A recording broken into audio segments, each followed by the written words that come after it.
And we're back. You'll see that the evil, rotten leftist is in the upper left. No, I'm kidding. I'm going to reverse him because her mic is put off. Just wanted to put her there for a second, right? Just for a second. Anyway, Nina, it's nice to see you back.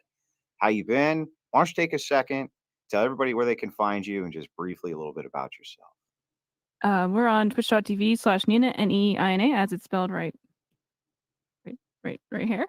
It's a pleasure to be back and always a fun time. And it's good to see you, Andrew. And it's also very nice to meet you, Alex. We've been watching a lot of your content, so we're excited to finally talk to you. And of course, no stranger to the Crucible, Alex from Playing with Fire. Take a second, tell everybody a little bit about yourself briefly and where they can find you.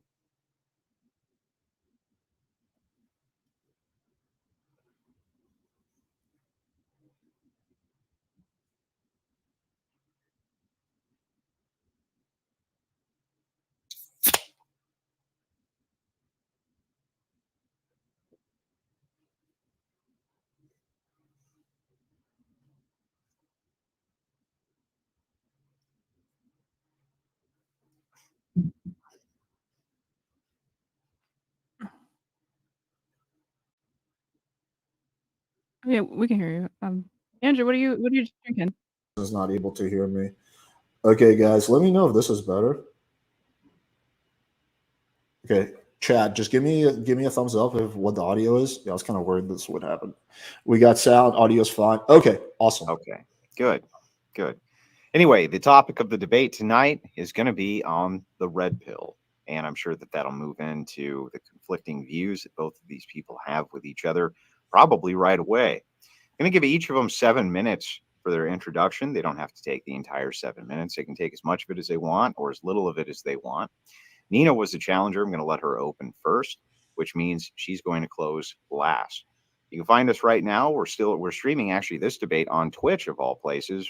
We're also on Rumble's, our primary channel right now. Last thing that I'll add is make sure that you cancel your membership on YouTube if you're going to, and give it to Rumble, because it's only $5, and they seem like they're a much more deserving outfit. But in any case, we're going to move right into this debate. I'm going to start the clock, Nina. You've got 7 minutes. Go ahead when you're ready. All right, awesome. So the red pill, as I know it, is I guess we'll say how it's generally referred to, is the online community that refers to a set of beliefs and practices that are said to help men navigate relationships and achieve success with women. However, I think the red pill philosophy has been widely criticized for promoting toxic and misogynistic attitudes towards women and perpetuating harmful gender stereotypes. I would argue that the red pill is actually dangerous and damaging ideology that promotes a view of women as inferior and manipulative, and encourages men to view relationships as a power struggle rather than a mutual partnership. This worldview is not only insulting and degrading to women, but also promotes harmful, again, gender stereotypes. And that goes for both men and women. I think it promotes gender stereotypes on the same level for both sides that are equally as harmful. That contributes to a culture of sexism, harassment, and abuse. We've actually been able to see material harm come from the ideology in the form of literal violence in the case of Alec Manassian and Elliot Rogers, which between them killed 17 people. And in the case of Alec, he actually directly references being red pilled in his 2018 police interrogation, being a motivation for killing 11 people by running them over with a van. When we talk about people that defend red pill, right? So usually people that defend the red pill, they say that the red pill offers valuable perspectives on human nature and relationships, and that the critics are just unfairly demonizing the community, and it just seeks to, and that's just trying to seek to help men improve their dating lives, and some elements of the red pill, and basically it's kind of like a men's like help system, right? But I think that some elements of the red pill can absolutely be positive. Like one of the ones that we hear most about is the self-help stuff. You know, like I think it's really positive, the red pill ideology, that going to the gym is good, valuing your own time, valuing your own money. All of that is a really good thing to encourage people to do. And obviously encouraging guys to put themselves out there more and more. I know that's something that you do a lot. That is also incredibly important and I think very positive for somebody to do, which is obviously really good advice, but it's not just men advice. I feel like that's good advice kind of across the board. However, I think that the way that the red pill has typically manifested itself, especially among like large content creators, is really fucked in the view that they have of women. And honestly, I would actually consider it anti-relationship advice. For example, if we look at like Fresh and Fit and Andrew Tate and others like them, it's that most of the things that they encourage is women can't cheat, but men can, and women should be okay with that. Or women can't cheat and men can, so women should be okay with men cheating. Sorry if I said that backwards. Women are property, and they've also compared them to cars as being property. That a woman who has slept with a lot of men should be less valued. I feel like that's very silly. That men should, ironically, be in part, their value in part is determined on how many women that they've slept with. So a little bit of an interesting dichotomy there. That posting thirst traps is akin to cheating. And Fresh and Fit has also even said even having an Instagram is cheating, which and then men should dictate how women dress. Additionally, their actual dating advice tends to just be ways to emotionally manipulate women to getting them to sleep with them, which I think we would both agree is not good values to teach somebody seeking advice and actually like getting and maintaining a healthy relationship. Now, I believe you said you're more of a PUA guy. I'm not particularly familiar with the modern state of things in that, so we can definitely have a conversation around that. But aside of the red pill, but as far as the red pill community go, obviously you seem very reasonable from the content that I've watched of yours. And shout out. And I think it's very, very nice to see somebody like you in the community being very reasonable in your assessment of things. And I am a little unsure on where this is going to go because I'm not sure what we're. I know this is a phrase that you like to say a lot. I don't know if we're going to disagree on that much type of thing. But I had to ask you this. What exactly do you define as the red pill in your eyes? And follow up, even if you define it as something different than how I was defining it, why do you defend the beliefs that are commonly known to include a deep distrust of women and the idea that men are inherently superior, entitled to dominate and control women romantically and sexually and in sexual relationships? All right. My turn? Yeah, Nina, is that your opening? That's my answer. Okay. I'm gonna keep Alex, hang on a second. Let me reset the clock here. Go ahead whenever you're ready. Yeah, I'm gonna keep mine short and sweet. So just to clarify, I don't consider myself a red pillar. I've never called myself a red pillar. If I had to pick a community I'm tied to, it would be the pickup community, but I think that identifying with any community is a bad idea. I think you should think for yourself and adopt beliefs that make sense. I probably criticize red pill ideas more than anyone else. I made countless videos criticizing Fresh and Fit, criticizing Hamza.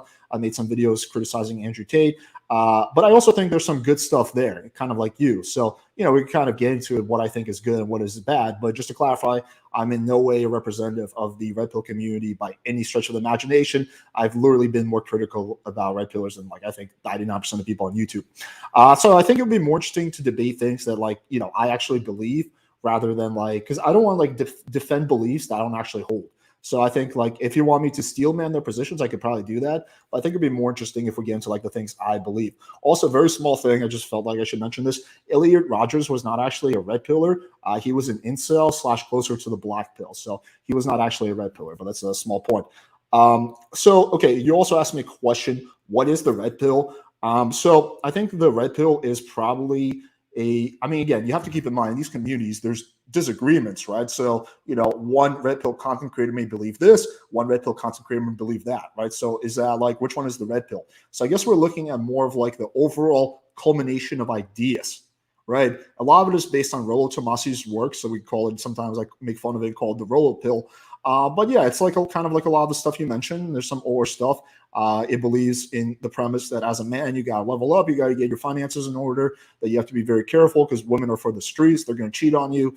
And again, there's things they say that I disagree with, but yeah, it's basically a culmination of ideas in that community. So for example, if you say something like, looks are the only things that matter, that's not going to be a red pill belief. That's going to be a black pill belief.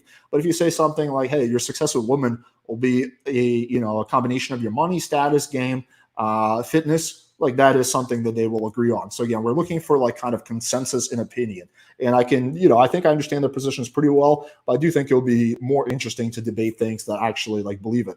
So I guess I think a good starting point would be this. Is there anything you saw on my channel that you disagreed with? And I think we can just build on that.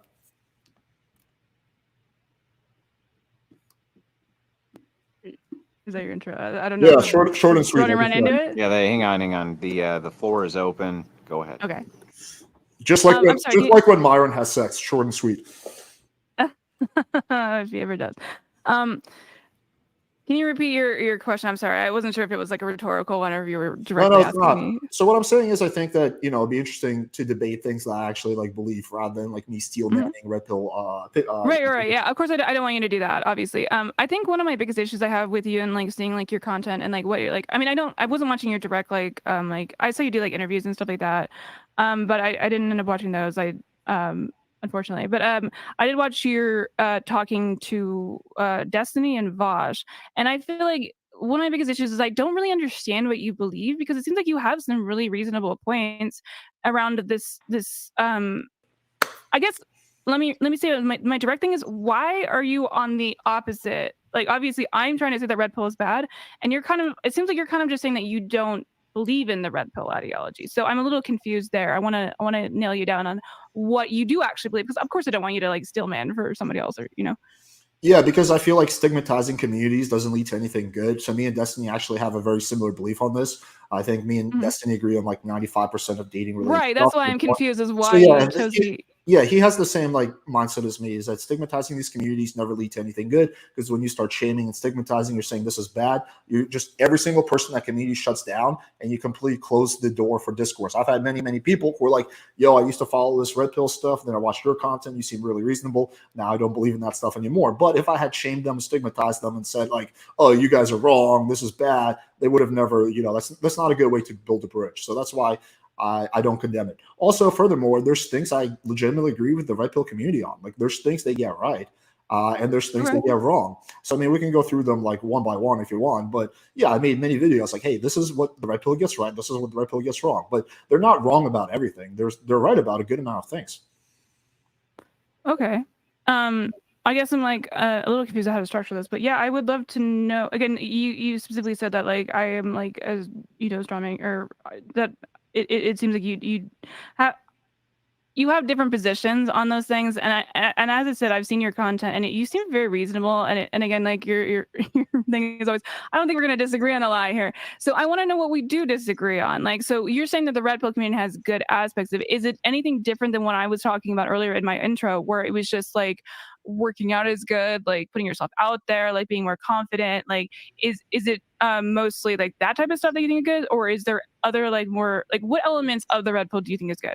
Yeah, good question. So I do think you got quite a few things correct. You probably use stronger words than I would use, but yeah, there's a lot of like, I call it like relationship paranoia. It's guys who've been hurt by girls. They don't want to get into a relationship, and they do insane mental gymnastics not to get in. So what are the things that the red pill gets right? Well, the self-improvement aspect, obviously, we get right. I do think the red pill focuses way too much on the money aspect of it. I don't think money, unless you're going for gold diggers, is really going to substantially help you when it comes to dating.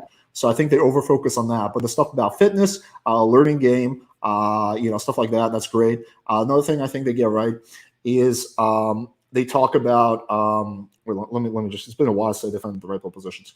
Oh, okay. They the red pill talks about the fact that that you need to protect yourself as a man if you're getting married. It is a fact that 80% of divorces are initiated by women, and you need to be careful and protect yourself. So the red pill talks about ways you can protect yourself, which I think are all good ideas. I do think that if you're a guy who's successful, you should get a prenup when you get married. If I ever get married, I will definitely get a prenup. They talk about that. They talk about screening, avoiding girls who have red flags. Now, I think that sometimes they have a tendency to be hypocritical and they say avoid certain types of girls, but those are the same exact types of girls that they date anyway. But if we're just looking at what they say instead of what they do, I think they do talk a lot about, screening very carefully, which is something I've always done. I'm in a relationship right now. You can bet that I screen my girlfriend very, very carefully. She's not like random chick I just saw like fucking at a club and decided to date her. So I think that's something that's important. I think they talk about how men and women, they talk about the importance of gender roles and how, men and women are, basically are different. In a lot of ways, they're right. I think in some extent they overdo it. I think that, you can do whatever the fuck you want to do, but sexual polarity is very attractive. So if I'm a very feminine guy, that's going to hurt my ability in the dating marketplace. If you're a very masculine girl, it's going to hurt your ability. So if you want to be more successful, look, if you're happy with your act, doesn't matter. But if you want to increase your results with the opposite gender, especially if you're a guy and you're not doing much, then yeah, you should probably, be more masculine, like putting on muscle, getting tattoos, having a deeper voice, being more confident. All of that stuff is going to help you a lot. They kind of break through the Disney fucking fairy tale bullshit. I think a lot of people, when it comes to dating, have this like delusioned idea that like, yeah, I'm just going to be myself and eventually the right girl will come along. The problem is that I coach these guys when they're 40, 50 and the right girl never came along because the person that they were wasn't attractive to women. So they talk about leveling up as a man and actually becoming a guy who's more attractive to women. So I think that's all good. I mean, yeah, I can just go on this for days, but this can be like a starting point. Also, if you think there's specific things that you disagree with the red pill community on or you disagree with me on, we can just build off that. I think that you, again, like it seems like you don't really align that much with the red pill community because most of the things that you're saying, for one, are not what the main red pill is, and I'm sure that we both know, like generally how it's portrayed, is not like it's not what you're saying. What you're saying is reasonable, but my main point is that, like or not main point, sorry, but what I want to touch on is like I think that all of these advice, like it. Do you think that the red pill community works for women? Because all of the advice that you seem like you're saying would work on both sides. I think the red pill community essentially gives advice for men. I think there's definitely some things that would work for women. And sure, like screening very carefully. If you're a woman who's really financially successful, get a prenup. But it's designed for men. It's not designed for women. I don't think it is, though. Like I think the toxic part of it is designed for men, but I think generally the good advice for it is good for everybody. I think that like the fitness, the protecting yourself, obviously the prenup thing, if obviously you're wealthy, or whatever, the screening, obviously, I don't agree with the gender role part, but like I think that generally like all of that advice that you're saying is the positive aspects of the red pill would go for both men and women. Would you disagree? Yeah, I think a lot of it applies. I think if you're a woman, though, there's probably better advice that you could get. I don't really know what it is, but I can't imagine that like watching Myron rant and picking out the good things he says is like the best piece of advice I would give a woman or a sister or a girlfriend or whatever. I think that also we have to keep in mind the red pill is a culmination of ideas. So, and typically the way, are you familiar with the movie the Social Effect or I forget what it's called, the Social Dilemma? No. Okay, so it's a very interesting movie. It's a documentary, but it talks about how like the most polarizing content tends to be the one that gets the most views and gets shared the most. I can 100% vouch for that. So if you're saying crazy shit like women belong in the kitchen, you will get more views than someone who's like, well, I think that it's really great if you have a woman that can cook, and then like it could be good, but sometimes it's okay to cook yourself.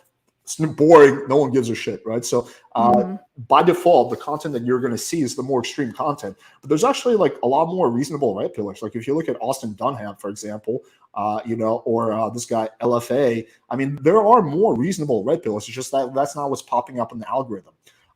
So I think that's an important thing to keep in mind.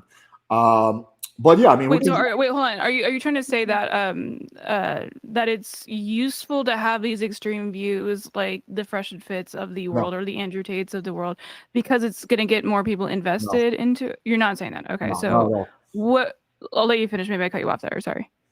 Yeah. So I guess where we could start is you could tell me specific things that you disagree with red pillars on, and I can tell you if I hold that position. But I guess also before that, is there anything you saw on my channel that you specifically disagreed with? again, one of my main problems with you is I feel like you don't really take a hard stance position. Like I think you kind of. I actually took your text riz. I have issues with that, but your text riz. It. I got a 4 out of 12 on that one, but with some of the It's okay. responses We that you got you. We have a thought. product. We can help you. It's not over. Yeah, responses, but we don't have to go through that necessarily because I closed the window. But I think that like the approaches that you're teaching some guys are not basically the best way, but that's more of a here nor there in terms of like my personal opinion as like a girl or whatever. But I'm not saying that's not like a philosophical like difference that I have with you. Obviously, I think that like the idea of not disavowing the red pill in its current form is kind of I guess my biggest problem that I have. Like I again, you're kind of arguing, I guess, just in the context of this debate, and obviously you're saying that you don't necessarily have that opinion, but like the idea of even like giving any merit to the red pill where it is generally seen as a thing that is meant for like kind of people that just like hate women, like it's like a really big space, like you know, you have to see it. Obviously you're kind of like trying to do the de-radicalize thing, right, where like okay, well maybe these people have these beliefs but I'm going to change them because I'm not completely disavowing it directly. Like I still think that's kind of problematic to be so can you go into that a little bit and why or how you go about changing people's beliefs? Because again, you do seem very reasonable in the stuff that you say.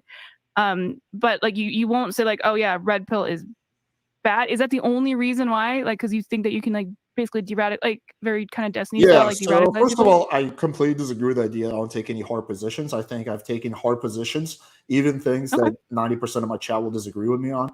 Like, for example, when Roe versus Wade was overturned, Andrew's like going to be like fucking hate me after I say this, but when Roe versus Wade was overturned, you know, I've always been pro-choice, and I was like, yo, if you want to debate me on this, I think this was a mistake. And like literally, my whole chat was like, yo, we love you, Alex, but you're way wrong on this, right? So yeah, I have no problem taking hard positions or uncomfortable positions or shit that most people will disagree with. I just don't see. First of all, I don't think the red pill is completely wrong, and second of all, I don't think anything will be accomplished by me, disavowing the red pill. Okay, Andrew is a religious person, right? Can you imagine? Like, let's assume his goal is to get more people to be Christian. Can you imagine what would happen if he just disavows all atheists? You guys are pieces of shit. You guys don't know what you're doing. That completely closes the door for communication, and then he will not be able to convert one more person who's atheist into into a religious person. Because again, once people feel personally attacked, and these ideologies become their part of their identity, and once they feel like their identity is being attacked, that completely closes the door for communication. So I think it's much better to go after ideas instead of communities and groups. I think that's just so much better. That's how you're going to convince more people. I've convinced a good amount of people who were hardcore red pill, to not be as hardcore anymore. So yeah, I mean, I think that again, it's a very ineffective strategy. It's a silly strategy. It doesn't work. It has never worked, and I think it's much better to again point out specific bad ideas and keep an open dialogue rather than like just condemn a whole community of people, which is very diverse in terms of its beliefs and people that are there. I guess I would also turn around and ask you, what percent of men in the red pill do you think truly hate women? Anyone that I think would really say that the red pill, I would consider like basically probably all of them, because I think the main tenet of red pill, like obviously you are not red pilled, so like you wouldn't be the one that was saying this, but like the main tenet generally of like red pill community is kind of completely surrounded by the concept that they do hate women, or that they not necessarily hate them, but maybe we'll be a little bit more careful with my wording, that they think they're less than. And to me, I would assume that would be, kind of akin to that. I don't know if that makes any difference to you, but I would say anyone that would define themselves as red pill, like Alec Manassian, for example, like he obviously fucking um he hated women, like just straight up. Like it's pretty nuts in that way that I don't think anyone could say that they were red pill and like unironically, obviously. Sometimes I say a red pill just because it's funny, but like unironically, like say like red pill and don't actually legitimately fucking hate women. Yeah, I think that's a really wild claim. So you're basically saying 100% of people that identify as red pill hate women. I think the real number is like because closer think to like too, 10% or something like that, 5 or 10%. It is not even 50%. I think most guys, and I interact with a lot of these guys who are red pillars, most of them, they don't hate women. They may be a little confused. They're not sure what they're doing, but they don't despise women. They don't have contempt for women. Now, in terms of what you said, they think that women is less than. That's not actually, I'm going to steal man in the position. That's not what they believe. They just believe that men and women are, have different strengths and weaknesses, which I think is a statement of fact. On average, women are better with social types of situations, which is why you see a lot of women, in HR departments, right? And this has been scientifically proven. Women have more gray matter in their brain, which is responsible for more social things, right? Women have better, on average, have better social intuition, social skills than men, right? On average. And there's some strengths that men have, like physically, for example. Like, I'm sorry, but like, I'm just have a way more advantage. you're going a little bit off into a tangent here. Let me just finish. I just want to make a point that we have different strengths and weaknesses. Okay. So when it comes to like construction, like any man is going to have you beat. So that's what they're saying. They're just saying that men and women. That's not what they're are saying, the dude. So give me an example of how that's wrong. Look, no, I'm saying the red pill ideology in itself is literally just like women hate, like by its core. It's like saying that, you can't be or like, well, Nazis have other idea, like, but they don't hate Jews. Like, no, stop. Well, Like, give me one specific example. Give me one specific. What of what? Of how popular red pillars hating women. Give me one specific example of something they said. Popular red pillar hating women, fresh and fit, everything that he says. Fucking Andrew Tate, everything that he says. Okay. What is one thing that Andrew Tate has said that indicates that he hates women? That the only reason that he even has sex, like he doesn't even enjoy sex, but he only uses them as property, that he feels like that he owns them. Would you want me to say specifically that he hates women? I've never heard that quote. He specifically said that all women are dumb. He would like say that you can just like you should be able to steal from them because they're really stupid. They're not going to notice. Can you pull up these quotes specifically? I've never heard any of that, and I've watched a lot of Andrew these Tate. Quotes specifically. I can show you a video. Andrew Tate say is, "I love women. Women are great. I think they're different than men." Okay, so that's the extent of your analysis. Valuable. I think they add massive amounts of value. I think we need women. Men are better with women. Women are better with men. So that's what I. Okay. So how are you going to say that if he also just? I mean, he thinks that they're property. He straight up said that. You know that, right? He said what? That women are property. I've never heard him say that. But the question is, did he say that? Well, I'm not like an Andrew Tate fanboy. But the question is, did he say that with he does a lot of trolling. He does a lot of trolling. And was that a serious statement that he said? Like, I would need to see the it was actually behind, he used to have Hustlers University. I've never been in it, so I'm not familiar with that. No, I just thought he had it, right? Yeah, he had Hustlers University. Yeah, so you know what it was? It was a lot of it was like exclusive content that you weren't able to see directly. I can send you my chat right now is saying he's not going to be that interesting. My chat keeps saying that he never said that. Of course, your chat's going to say that. Well, no, my chat is not really. You don't get the context or what? No, my chat will go after red pillars all the time. I make fun of red pillars all the time. It just seems like he didn't say that. I don't know. I mean, maybe he said something I haven't seen. He said that where he was saying that. Here, I can link you. I don't know why this is the only place I can find it. It's somebody else reacting to it. But he has talked about like literally stealing taxes basically from them. They have no idea. The stealing taxes I've seen. But is he stealing taxes from them just because he's a greedy capitalist? No, he would steal. No, I'm sorry. He would steal from them and say it's for taxes. So he would like lie to them, and then he would say that I'm familiar with that. It was women are right. Women are like I posted it in the chat. It's a 30-minute video. I'm not sure that we're going to want to watch it right now, but I'm telling you, I'm not lying about what I'm saying. You can steal from people of both genders. He was primarily working with women. So the question is again. Yeah, but his main statement was that women are dumb because they're not going to know what the fuck I'm doing. They'll just sign whatever. I'll just like lie to them and then they'll believe me. So they're really dumb. Like obviously that's really stupid. Hang on, guys. Let me cut in for just a second so that you understand, Alex. I think one of the main points of delineation is Nina actually believes in gender abolition. She doesn't think that there's any actual distinct differences between men and women at all. Wait, what? Really? That's correct. In terms of like, I'm not gonna, I know Andrew's not gonna be charitable, but yeah, I mean, he's right. Like, I generally don't think that there is a significant difference between men and women. I think that we're just socialized differently, which that is obviously a difference, of course, right? So I don't necessarily think that there is a distinct difference that we should treat people like. I think like you should really have relationships with women as friends and look at them the same way that you would look at your homies. What? What are you confused about? Is that somebody like stapling something in your background? my roommate is cooking my meal. Okay, there's so much for us to explore here. Okay, let me write down the homies thing because I want to. There's a lot to get through here. Let's really quickly touch on the gender abolition, then we'll touch on the homies thing, and then we'll go back to the hating women thing. Okay, you will agree that there's physical differences between men and women, right?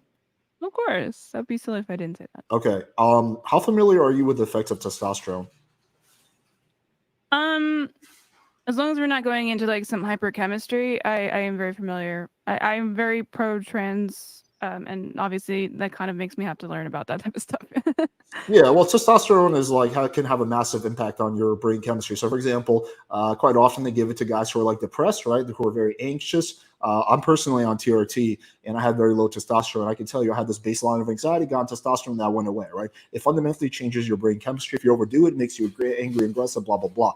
So, by default, the fact that men have 100 times more testosterone than women, then our brain chemistry has to be different, right? Well, sure. I mean, like any sort of like a hormonal balance would imply that. I don't really think that's so that men and women are not the same. Okay, well, you're not the same as somebody else that's not taking HRT too. Like, what do you mean? On average, men are quite fundamentally different than women because men have 100 or 1,000 times more testosterone than women, and testosterone affects how your brain works. Okay, but you only have as much testosterone as you have now because you're taking it.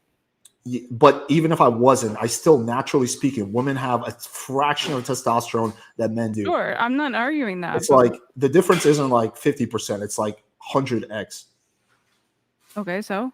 So if testosterone has such a strong effect on your brain chemistry and men naturally have way more than women, then that has to be reflective in the fact that we are on average very different. Yes, I don't think anyone's trying to say that you don't have more testosterone. That's very silly. My point in saying like men and women are not that much different is because I don't know if you know that fucking like seam that you have on your balls. I assume that you have. I just have seen it multiple times on other people. On my balls? What? Are you serious? Well, I don't want to be weird about this. No, you're good. Are you like, how do you know about my balls? I'm just curious. No, just all men have that. Okay, a seam on the balls. Okay, keep going. Do you understand what I'm talking about when I say that? No, I'm a little lost. Okay, never mind. That's maybe gonna sound really fucking weird then. No, go ahead. I'm curious. You got me curious now. Go ahead. Tell me about my balls. Anyways, the idea, I've not seen your balls. I don't think, at least. But, all right, Andrew, I'm gonna have to show my balls really quickly. No, please don't. Please don't. I know it's on Rumble, but I'm on Twitch, so please don't. But like the idea of that is basically the reason why I wanted to mention that was that we're kind of designed inversely from each other if we're talking about our sex organs. Like we really like are very similar in the way that we're just inverse. Like your testicles are my ovaries, you know, your dick is like the vaginal canal. Like all of that is like if sort of hormone washes would have happened the other way, you could have been the exact, like we're just like mirrors of each other, right? Which I think is actually really cool. But that's what I'm saying, when we're not even that physically different. We just, as you correctly pointed out, we do have different hormones that are generally part of our development. And you know, especially when you're in the womb, like the way that it tends to go, it's just depending on the hormone washes that happens in the womb that you decide to even be a, you know, a XX or XY or whatever. So why would we think that even though we're so similar physically in a lot of ways, even though we're inversed, we're incredibly similar, that why would we treat each other as being so diametrically different that we can't have that we can't understand each other as being like I don't like the idea that we do this a lot with gender, is like thinking that somebody's so different. You know what I mean? Like, oh, women are like this like monolith of like strangers that we don't understand the concept of. Like, I feel like So I'm rambling, the but go ahead. The question is, like, when you say so different, how so are we talking about? I mean, women are not aliens. We're the same species. We have a massive amount of overlap. 99% of our DNA is the same, but we also have some fundamental differences, which is much more so than, for example, race, right? Like me and a black guy my age have more in common than me and you, right? If assuming we grew up in like a similar type of environment. So yeah, there are some differences. Socially or physically? Both, just in terms of how our brains work and what we want and just all of that, our dating strategy, our mating strategy, just everything. So I mean, I don't think it's like women are from like Mars or something like that. I mean, I think like, yeah, like fucking one of my best friends is my girlfriend, right? But there are some fundamental differences, and we can't ignore those, and just ignoring those isn't doing anyone any favors. So the hormone one is one that I like to bring up because I think it's a very simple one a lot of people can understand. But we also just have different, like, our brains are like fundamentally different to some extent. They've done MRI scans of male brains and female brains, and they found there's definitely some like fundamental differences. Again, is it 500%? No, but 20-30% can make a difference. So yeah, I mean, I don't think the solution is to ignore the differences. By the way, what I'm not saying is that we should limit women. Like, woman wants to do something that's masculine, we should tell her no. I'm not saying any of that. I just think we should be cognizant of reality, and that's basically what I'm talking about here. Okay, so I don't understand why you brought up the race conversation, because if we're gonna go on that way, there's actually more genetic differences between like people, or sorry, differences between like even like certain areas in Africa, like people like in Africa, like having a more severe difference genetically than they would with like just like a white person or whatever. Like they're like, it doesn't really matter in that. Hopefully that made sense the way I'm phrasing it. But my point is that I think that your pickup artistry type of thing, like if we're gonna go into that a little bit, it really treats women as being like so insanely different that you have to do this like script to like understand how they are, or like that you can't just like talk to them as a normal human being. Do you know what I'm saying? Yes and no. I mean, first of all, I don't think that's what I teach at all. But there are some. No, I'm not saying you. I'm sorry. I shouldn't have said that. Like one example, for example, is if you were to go up to guys and say, "Hey, you're really cute. Do you want to go home with me?" A lot of guys would really, really appreciate it. I'd be like, "Oh my god, this chick is the best," right? Like you're like, "Hey, do you want to go back with me and just have sex?" You wouldn't think that she's gonna murder you? No, I think most guys would be really cool with that. And they've done some social experiments where they've tested that, and like literally 50% of guys said yes. Like right. Yo, crazy. Versus if as a guy I make that my strategy, that's gonna work. That's not gonna be effective. Okay, a lot of girls are not gonna be about that. Even girls who are physically attracted to me. So yes, we are different in how we socialize and the kind of stuff that will work. So I can't take. This is the problem I think a lot of red pillars get into. They take stuff that they want and they project it onto women. But in some ways, women are different, and you can't take the stuff that would sit well with you and just assume it's going to sit well with a woman. Like what? Well, like I just gave you an example. Okay. Being ultra direct. Okay, but to be fair, do you acknowledge the fact? Oh, sorry. Go ahead. No, you're good. You're good. Oh, do you acknowledge the fact that the main element of that is probably like the danger element? No, I don't think that's mainly the danger element. I think if we were able to control for that, and for example, the girl would still have some kind of like guarantee. Like what if this was like in a TV show and this was like supervised or whatever? I think most of that girls will just think it's tacky and the guy's being too direct and the guy's not really seducing her. Like women want to be seduced. Where do you get that? Every single woman I've ever talked to. Wait, what do you mean by seduce then? Men are like a light bulb switch. So if you want to have sex with me, if you just like fucking take your shirt off and rub your titties in my face, I'm good to go, right? We just go really fast. Women don't want that. They don't want a guy to just fucking take his dick out and put in her face. They want to be seduced. They want the guy to like build sexual tension, make out with her, kiss down her neck, maybe give her a nice massage, right? The way that like men and women get aroused is different. Like again, men can do it very quickly. Women, they like a gradual buildup. Okay, I mean, sure, but like, I guess. Do you disagree with that? I mean, would you disagree with that? I think that kind of goes back to the safety element. Like, if some dude just like shows you a picture, like, I guess maybe this is something I maybe don't understand. Like, if you just see a pictures of like, if some girl just sends you a picture of her titties, are you like immediately boner town or what? Yeah, if they're nice titties, for sure. Okay. These size are bigger. Okay, let me try to counter the safety element. No, hold on. I didn't finish what I was saying. I was saying, like, okay, so when you're saying the red pill is an issue, do you think that like a lot of red pill dudes think like, oh, I send dick and then she gonna get like super horny or whatever?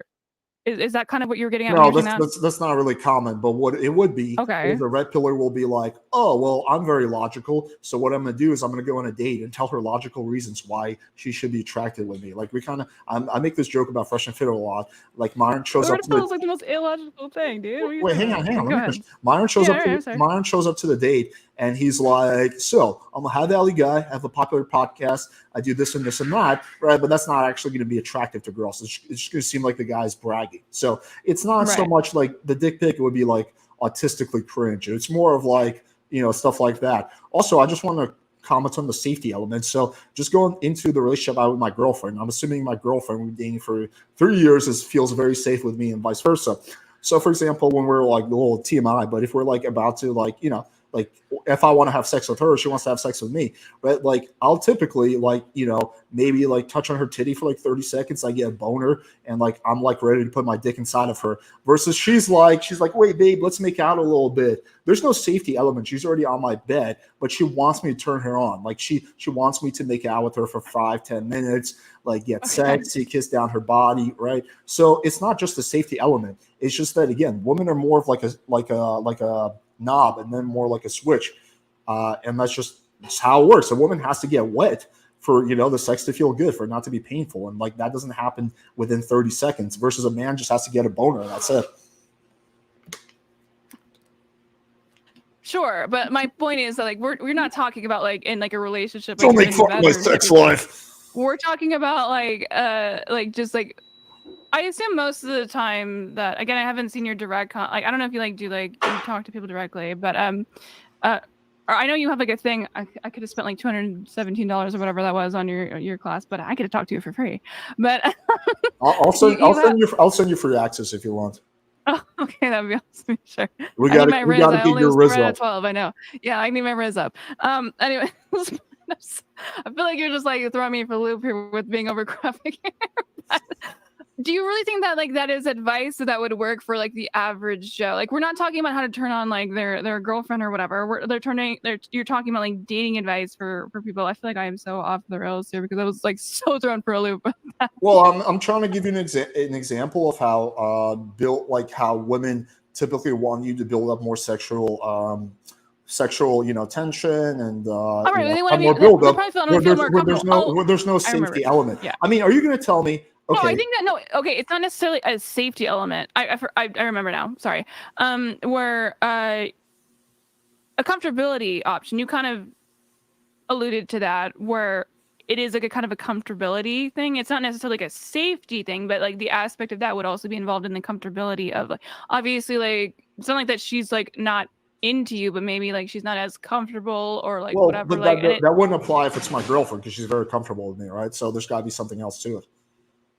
Well, no, I mean, like, just. I mean, are you gonna tell me that? Are you in a relationship right now? Are you single, or what's your situation? I am currently in a relationship. Yes. Okay. Are you gonna tell me that if you have two choices, one is that your boyfriend is like all sexy, he's kissing you, he's massaging you, he's turning you on, versus the other one is he just whips his dick out and says, "Let's go." You're telling me you're not gonna. What? Okay. Can I counter you? Can I counter you with that? Yeah.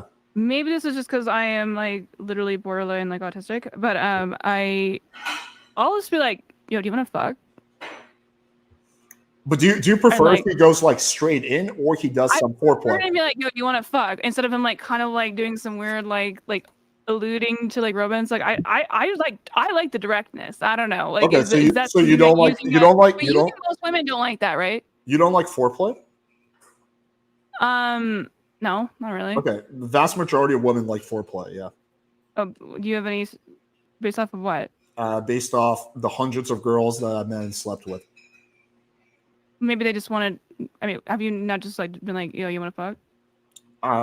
Yeah, being Kind of a Giga Chad mood, in my opinion. being ultra direct, I think, is a fairly ineffective strategy. Are you talking? Okay, but what is it? But we're talking about if you're like your girlfriend or whatever. Like, do you not just be like, yo, you want to fuck? Yeah, I could do that with my girlfriend. She'll say yes, but in terms before I stick my dick in, she's gonna want some foreplay. Like I'm telling you, like, dude, for me, like, I just grab my girlfriend's titties, I get a massive boner, right, and then I'm ready to go. But for her, I mean, sure, if we're doing like a grape fantasy, then we can do that. But aside from that, wow, I mean, that's super common. I mean, but aside from that, yeah, she's gonna want some foreplay. I think vast majority of women like foreplay. I didn't even know this was something that was like. That was something that was up for debate. I thought that was a pretty well established fact. Okay, so when you say foreplay, I'm curious on what you mean by that. Are you talking about just like, I don't know. Again, I'm very like borderline autistic, where I'm like if somebody's like just like trying to like maybe you're like not into it and they're like trying to make out with you, like does making out always like turn into sex, like, or do you ever just want to make up for like the fun of it or like whatever? But like for me, like I wouldn't want somebody to just like act like they're interested in having sex because I don't really know where it's gonna go, or I'm like, oh, you want to fuck? Like I feel like it's like directly. There's no acting in foreplay. Well, no, it's not.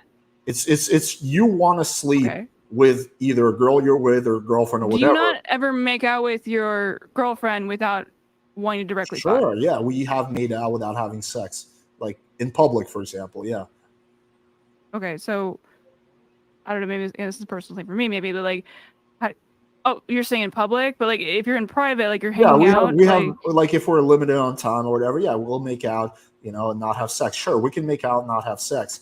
But I'm just saying that like my girlfriend's ideal isn't that I just whip my dick out and stick it in. It's that I make out with her, I kiss down her neck, I suck on her titties, I maybe finger her a little bit, I do some dirty talk, 5-10 minutes, and then I put my dick in. I mean, like, okay, like another TMI thing, but like we literally like sometimes. Oh. Okay, I'm trying to think. I'm gonna try to think of a way to say this without like giving away too much private info. Hypothetically speaking, in an alternative universe, where me and my girlfriend have sex really late at night, in those situations, like one issue we have is that she's like, it's a little painful for her in the beginning because she's not wet yet. So that's why she'll be like, "Oh, babe, can you just like finger me a little bit first?" Right? Because it's just like, if the woman's not wet, it can be like pretty painful. I mean, again, I thought that was like a fairly well-established fact. I've never met a girl aside from you who's not really into role play.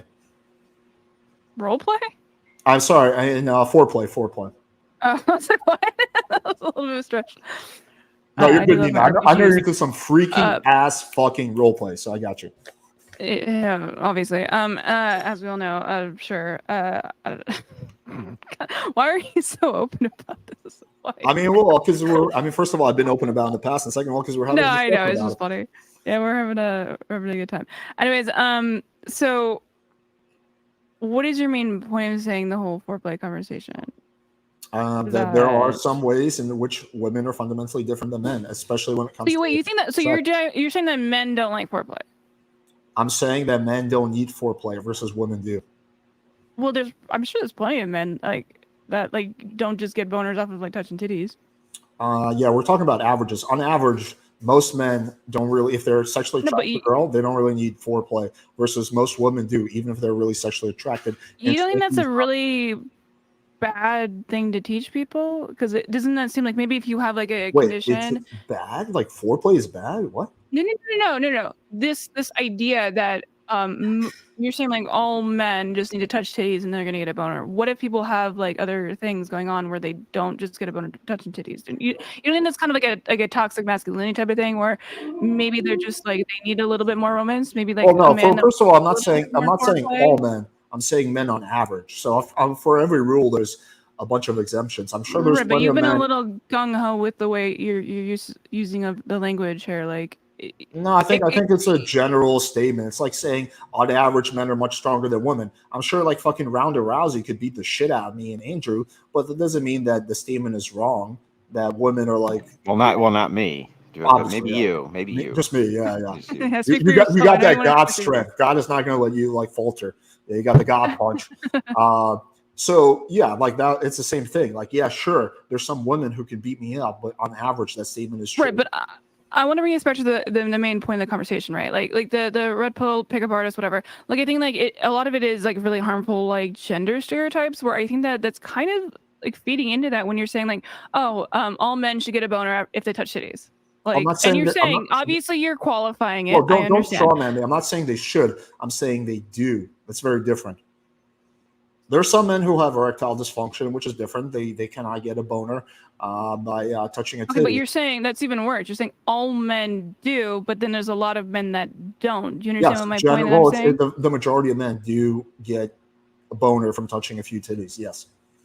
Yeah, but you saying that all men do could be harmful to those men that do not, because then maybe they feel that they are inadequate. Not when I clarify it by saying for every rule there's an exception. Okay, but you keep saying it though. You keep saying like all men do. Well, I'm saying on average, the correct statement is on average, most men. That's the actual statement. So we'll take that. Sometimes I use hyperbole when I talk, but the actual statement is most men on average, can get turned on pretty fast, if they're with a girl they're attracted to.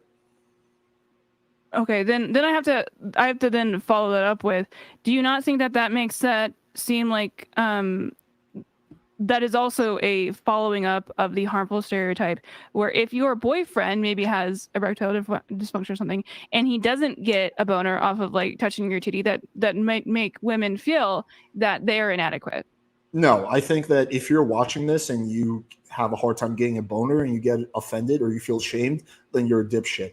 I think that I'm pretty careful how I phrase things, that I don't shame people. I mean, just to, again, circle back to this, you're the one that was talking about that, I should disavow red pillars and say that this is wrong. I'm the one that's saying, like, no, I don't want to shame this community. So, no, I think it's just kind of ironic that, one, you're willing to shame the red pill community, but you're like so careful about how you word this. But no, I don't think that I shame people who have a hard time getting erections. I think I've done a decent amount of content where I've talked about what to do. I've talked about my own sexual issues. For example, me personally, I don't have a hard time getting erections. Oh my god, I don't need to know. I don't need to know more about your sexual life. I'm just telling you, just do the earmuffs. It's too much. Just do the earmuffs. Do the earmuffs. Okay, but they're headphones, so I hear you more than. Don't worry. It's gonna be quick.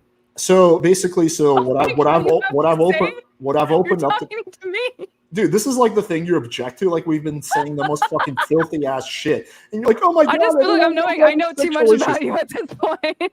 Okay. Anyway, I'm gonna finish. Go ahead. All right, go ahead. So, I've been pretty open about the fact that I used to have a hard time, with premature ejaculation. I've talked about what I've done for that. I've done videos on that. So, I think I've been pretty open about my own sexual issues and my own health issues. I think that no one has ever in the history of my channel accused me of shaming men who are not getting erections. I think this is like a really cringy, like lefty talking point. But yeah, I disagree with that fundamentally.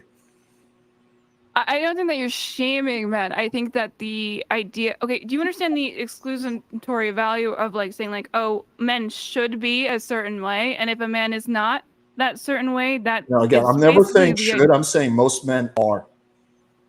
You literally. I don't think. So that's even. Again, that's the same thing. There's no should. Okay, so there's just like this is how it works. No, because exactly. So but it isn't. But you're saying that. No. There's a massive difference. With should, I'm saying, hey, this is something that's positive. This is something that you should strive to.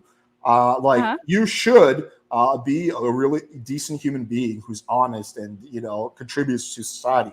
That's a should. I'm attributing positive things to all those things. Maybe versus when I say, hang on, and maybe I can help get this on track real quick, guys. He's delineating between a descriptive versus a prescriptive statement. Yes. So his descriptive statement, he's saying that this is just based on averages and his conception of things. He's not making a prescription saying that it needs to happen for everybody. You're correct. So just that's the that's the kind of delineation but he's point. wrong is the point. And that's Well, fine. that's That's a whole you different guys thing. can get right into that. I'm just want to make sure Fair enough. that you're on the page. Let me just give you a quick analogy. So Thank if you, I Andrew. say most people in America are Christian, right? That's just a statement of fact. I'm not saying that's a good thing. I'm not assigning positive value to that. That would be very different than me saying most people in America should be Christian. Very different. They sound very similar, but they're very different, right? Because one of them, again, I'm making descriptive. Andrew nailed it. Descriptive versus prescriptive. Also, I'm attributing positive value versus attributing no value. Okay, so right, he was correct in delineating that, but like, what my point is, if you're saying most people in America are Christian, my point in saying that is, okay, maybe that is the majority of people, that's fine, but there is a other, doesn't matter what percentage it is directly, obviously, that is going to feel excluded and be seen as weird or like different and like being like to not be with the normative position. But you Like, should do you understand hide what I'm the truth. saying? You should hide the truth from people because No, that's not what I'm their saying beefies might at get all. hurt. I'm saying I think that it's just weirdly exclusatory to say that, like, oh, men get boners off of touching titties. Then like a man that doesn't get a boner off of touching titties is gonna feel like feel like they're wrong or they're broken or they're not a man. Because you're saying that men, even if you're gonna qualify, that's not generally how you say it. And the idea of being outside of that is the harmful aspect where you So don't according to this logic, qualify. we Okay, can never by your make logic. any statements of facts because someone will feel excluded from it. So No, but according to your we're logic, talking about it in you the can context of never make a advice. statement of fact. Sorry, Andrew, I thought you were gonna. I'm saying according to this logic, we can never make a statement of fact because someone will feel excluded who's not in this majority. We can never make any statements But of when you're fact giving about the majority. advice to We can men, never say something like most men are heterosexual. Oh, but the gay guys will feel so excluded because they're not the majority. but you're not Most men that. are attracted to I don't know, big breasts and big butts. Oh, but that's going to hurt all the guys who are like skinny girls, right? Like you can never ever make a descriptive statement about the majority if we're following this logic. That doesn't at all really track because you're saying like that. I think you're misunderstanding, and that might be on my end. But like, I'm not saying that you can't just state facts because that'd be very silly. Like, what the fuck? But like, if we're talking about like giving advice, I feel like it's harmful to give advice that all men are just gonna get boners off of touching titties when there is a very obvious group of people that are not going to get that, and they're going to feel like they're weird because they weren't able to do that. But you do realize that's not advice. That's just a statement of fact. That's not advice. Okay, so this is like if I say like, hey, Nilina, I love your shirt. It looks pretty badass. That's not advice. That's just like me giving a comment, right? So not everything I do is advice. Sometimes I just make statements and comments. Did you just like mispronounce my name on purpose? No, not person. It's Nina. It's N-I-N-A. Yeah. Okay. No, it wasn't on purpose. But yeah, so basically, not every single thing that I do on this channel is advice. Sometimes I just make descriptive statements about the world. Okay, fair enough. But like, do you not think it's a little bit important to be aware of like it seems like you're very matter of the fact of like, this is what works for you, and like again, like when I was taking your Riz test or your Riz texting test, I feel like it seems very like on one side of like not having a lot of context on where other people might be coming from. It just seems like that's what works for you. Would you like it kind of, is that kind of where you're tailoring it? Because again, I don't really think that we're agreeing about that much. I'm just trying to get down the basis of where you're at when it comes to your opinion on what you should be teaching people. Okay, so no, I don't think that my Riz test is like custom tailored to people like me. I think I have 10 questions. I have to keep it brief, so I can't like get into like a massive like fucking socioeconomic survey beforehand. So, it's done quick. But I think that, and we can go through it, but I think everything in there is examples of good Riz versus bad Riz. I think we kind of, it's basic, sure, but I think it's accurate. So that's the first thing. And the second thing, again, going back to what you were saying earlier, it's like, oh, you should be. I mean, like, what I feel like you're doing is you're being offended for a group of people who's not even offended. It's like, Nina, I'm so offended. Like, I'm assuming you consider yourself a feminist, right? Yeah, and I have thoughts on that too, but yes. It's like, as a, I'm sure the feminists are so offended by what you said. It's like, this is a group of people who has never once shown any, kind of inclination that they were offended by my statements. So I don't see, like, again, we're being offended about a group of people who's not actually offended. And again, I think that making descriptive statements is okay. I think that, especially if you qualify it like I do, I think 99.9% of people aren't going to get their feelings hurt. And for that 0.001% who gets their feelings hurt, they would have gotten their feelings hurt anyway. And, I'm not the right channel for them. Fair enough. I didn't want to maybe I was unclear on my intentions there. I'm just saying, like, I think that it's and I don't think that feminists are. I honestly think that you are a feminist in a lot of ways, and that you just don't like the term personally, because I mean, again, as I've seen, like, you talk about stuff, it seems like you are pretty progressive on, like, a lot of, like, issues like that, which is why, again, I'm so confused talking to you, which is nice to talk to you, of course. Where I don't know if we want to go down that route. We're getting a little off the trailer, but I feel like nailing down your ideology is just very difficult for me, which is why I get so confused. Pick it. I don't identify with any community. I think that's silly. So, for example, when it comes to politics, well, feminism isn't a community. If you're like, it's are just you a kind of an Republican or ideology. Democrat? Guys, hang on a second. Where your guys' main point, I think, of contention is yes, it is true that Alex does hold a lot of progressive values that you would likely agree with, Nina. But I think that the main contention actually is the fact that you have in the past said, quote, men and women are interchangeable widgets, right? I think that is the main delineation point, is how you guys view the opposition in sexes. So honestly, that I think is the most major portion of contention between the two of you when it comes to your value structures. So Nina, you think that that men and women essentially are identical minus some physiological differences, and Alex thinks that there's something more fundamental than that, and that's why he will defend a lot of these red pill principles, such as thinking that men need to protect themselves and different things like this. Men aren't horrible monsters, blah blah blah blah blah. That's where I think most of the delineation is. So as you guys are getting into the meat, as I'm hearing more and more and more of it come, it honestly seems to be a difference in how you view sexes in general. And that's why you're confused, because Alex shows respect to the opposite sex and most of these red pillars don't, right? I mean, honestly, most of these red pillars don't, and this type of thing. Yeah. So you're like, it's kind of confusing to talk to him, right? Yeah. I also I think that Andrew nailed one of the differences, and it's a key difference, but I think also there's another one that Andrew didn't mention, and that's the fact that we disagree about, number one, the dating advice we would give to men. I would venture to say that. And number two, we disagree about the right attitude when it comes to the red pill community. It seems like your mindset is like, we should condemn this, we should say this is bad, versus my mindset is like, hey, we should go idea by idea, take the good, criticize the bad. So yeah, I think those are the three things we disagree on. I don't know. Let me know where you want to start with those, but I think those are the three things we can get into. Yeah, but also, sorry, let me say one last thing. I think you're saying like, it's really hard nailing down your points.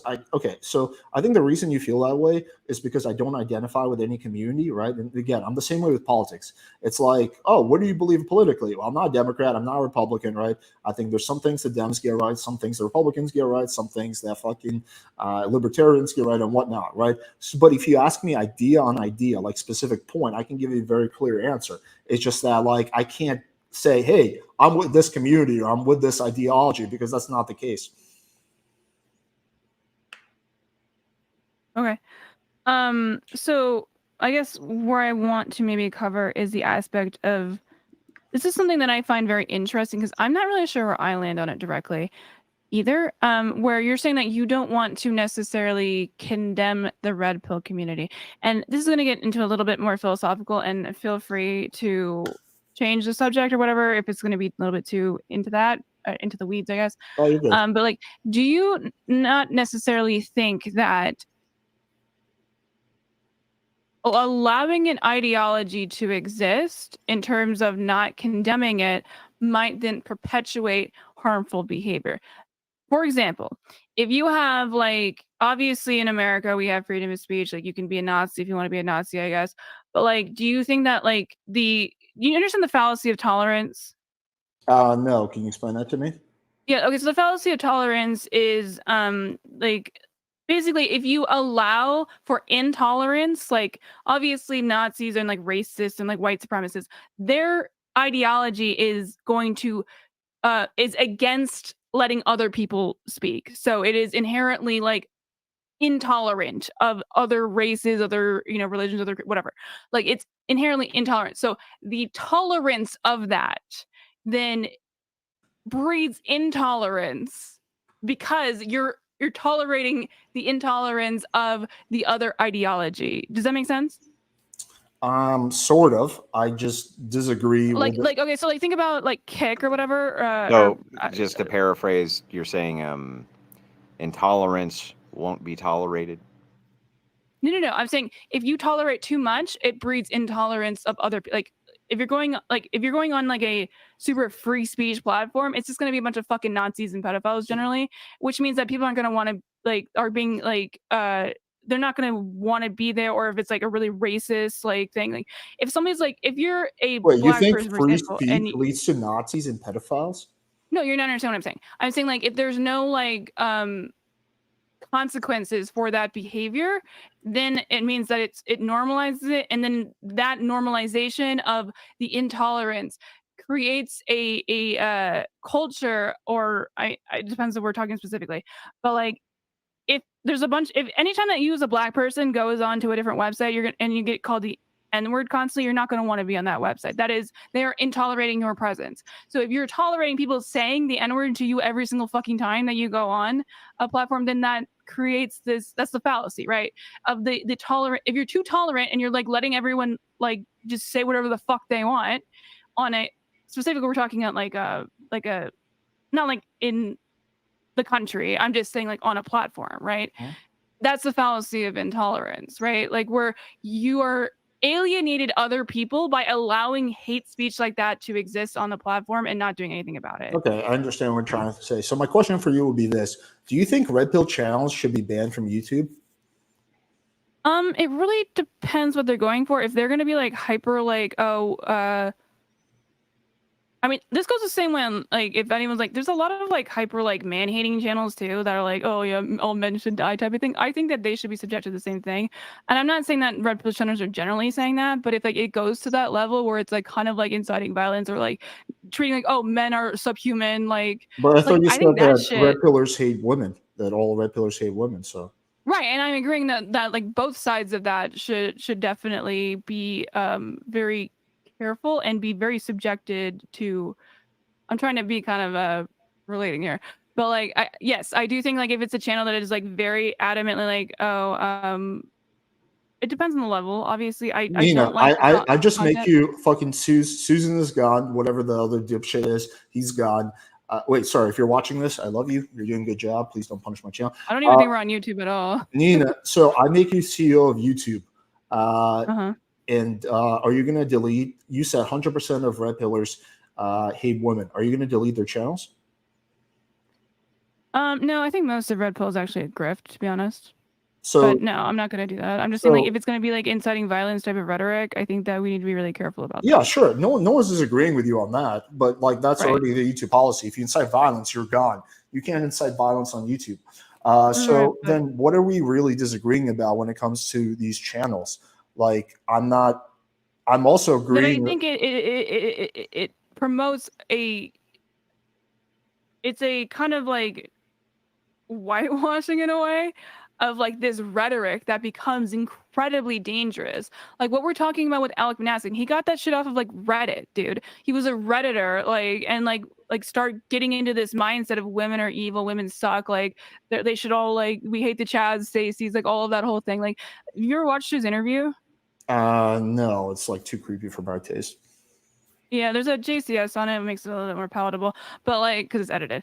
But yeah, like he's so into the meme hole, and it's really dangerous, in my opinion, that I feel like you can't just kind of like let it simmer. Like that's why I have a problem with. Oh, don't tell it. So Don't tell what him should we do? Because But you're I have a saying problem with Destiny kind of like spending a lot of time, like kind of doing the same thing I think that you're doing, where it's like you're kind of hanging in the margins because you're trying to obviously convert people to some way, but I don't know at what level. That's why I wanted to ask you. I don't have a really hard stance on this particular issue, which is why I think it would be interesting to ask your opinion on it. Would you ever think that there is a point where you maybe shouldn't be like in like? Would you hang out with Nick Fuentes, for example? would I personally hang out with him? No, Yes. but I would do a debate with him. Okay. So where do you think why would you not hang out with him then? I don't think we would have a good time. He seems like a weird virgin who's probably secretly gay. So I don't know if Or me and agree him on would. that? I don't know if me and him would like get along. Like I don't know what we'd have in common. Uh-huh. Yeah, I don't know. So, but like Destiny's kind of been like not necessarily hang out with them as friends, but like they like kind of do a lot of stuff. What are your thoughts on that? I think Destiny is free to live his life in any way he wants. I don't think there's anything wrong with that. Okay. Maybe they have people in my chat are saying Destiny has abandoned Nick Fuentes. A lot of people are saying, but Yeah, I think that people can hang out with whoever they want. I mean, like I have friends who are like diehard Trump supporters. I'm not a Trump supporter. You know, I've been very critical, and that's okay. I have friends who are like fucking Bernie bros, and that's okay too. So I don't think there's anything wrong with hanging out with people who think very differently than you. So is there anyone that wouldn't debate? Yeah, I'm sure there's somewhat. I mean, if it's someone who's like inciting violence or like saying, yo, we gotta rape these girls or something like that, yeah, like I probably won't have them on. Or they're like incapable of not dropping the N-bomb. Yeah, like probably wouldn't have them on. But that's a small percentage of people. I think I would be down to have a discussion with the majority of people. And I think like just going back to what you're saying these guys should not be banned. So then what would you like to see happen? You just want to see people not talk to them? Well, I guess going back to like, sorry, I don't want to like derail. We can come back to that, but I just want to like say one point before we go into that. Would you not think that maybe like even having some sort of, I'm not saying like just a debate, but even like going on like their show or whatever, would you think that maybe would seem like an endorsement of them? No, I don't think so at all. I think you can have conversations with people who think they're radically differently than you without endorsing them in any way.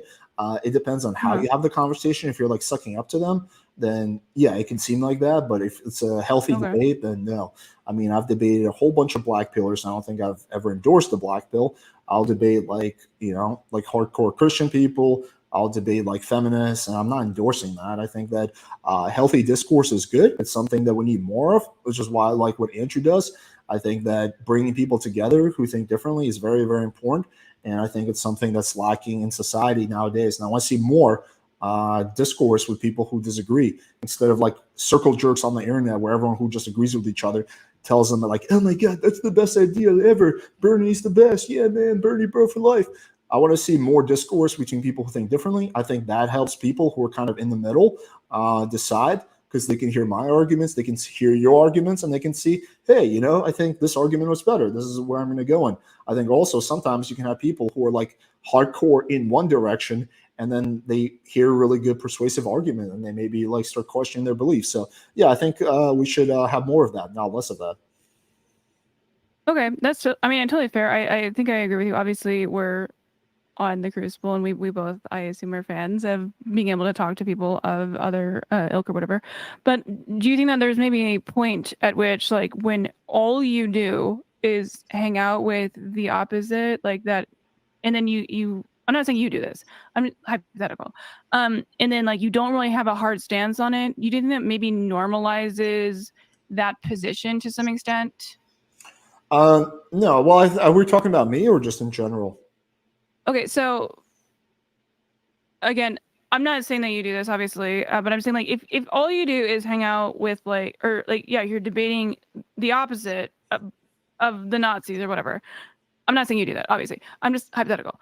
And then all you do in your big influence or whatever is basically just debate them constantly, but you don't really do anything on the other side. Do you think that might kind of normalize it a little bit? Well, I don't know how you would debate someone without having a strong position. You would need to have a position in order to debate somebody.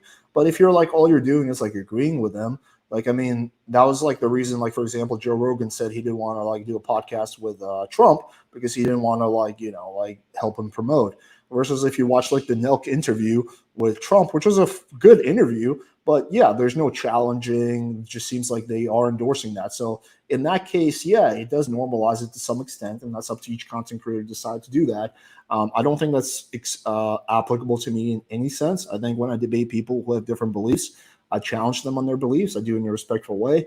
But yeah, what I'm not down to do is like condemn them human beings. Like I may think that, you know, Andrew is really silly with all this religious stuff, but I'm not going to condemn him as a human being. I'm not going to say Andrew is worse of a human being. Andrew is this or that. I think we can focus on the, you know, the ideas instead of attacking the person. That's kind of what I've always been about.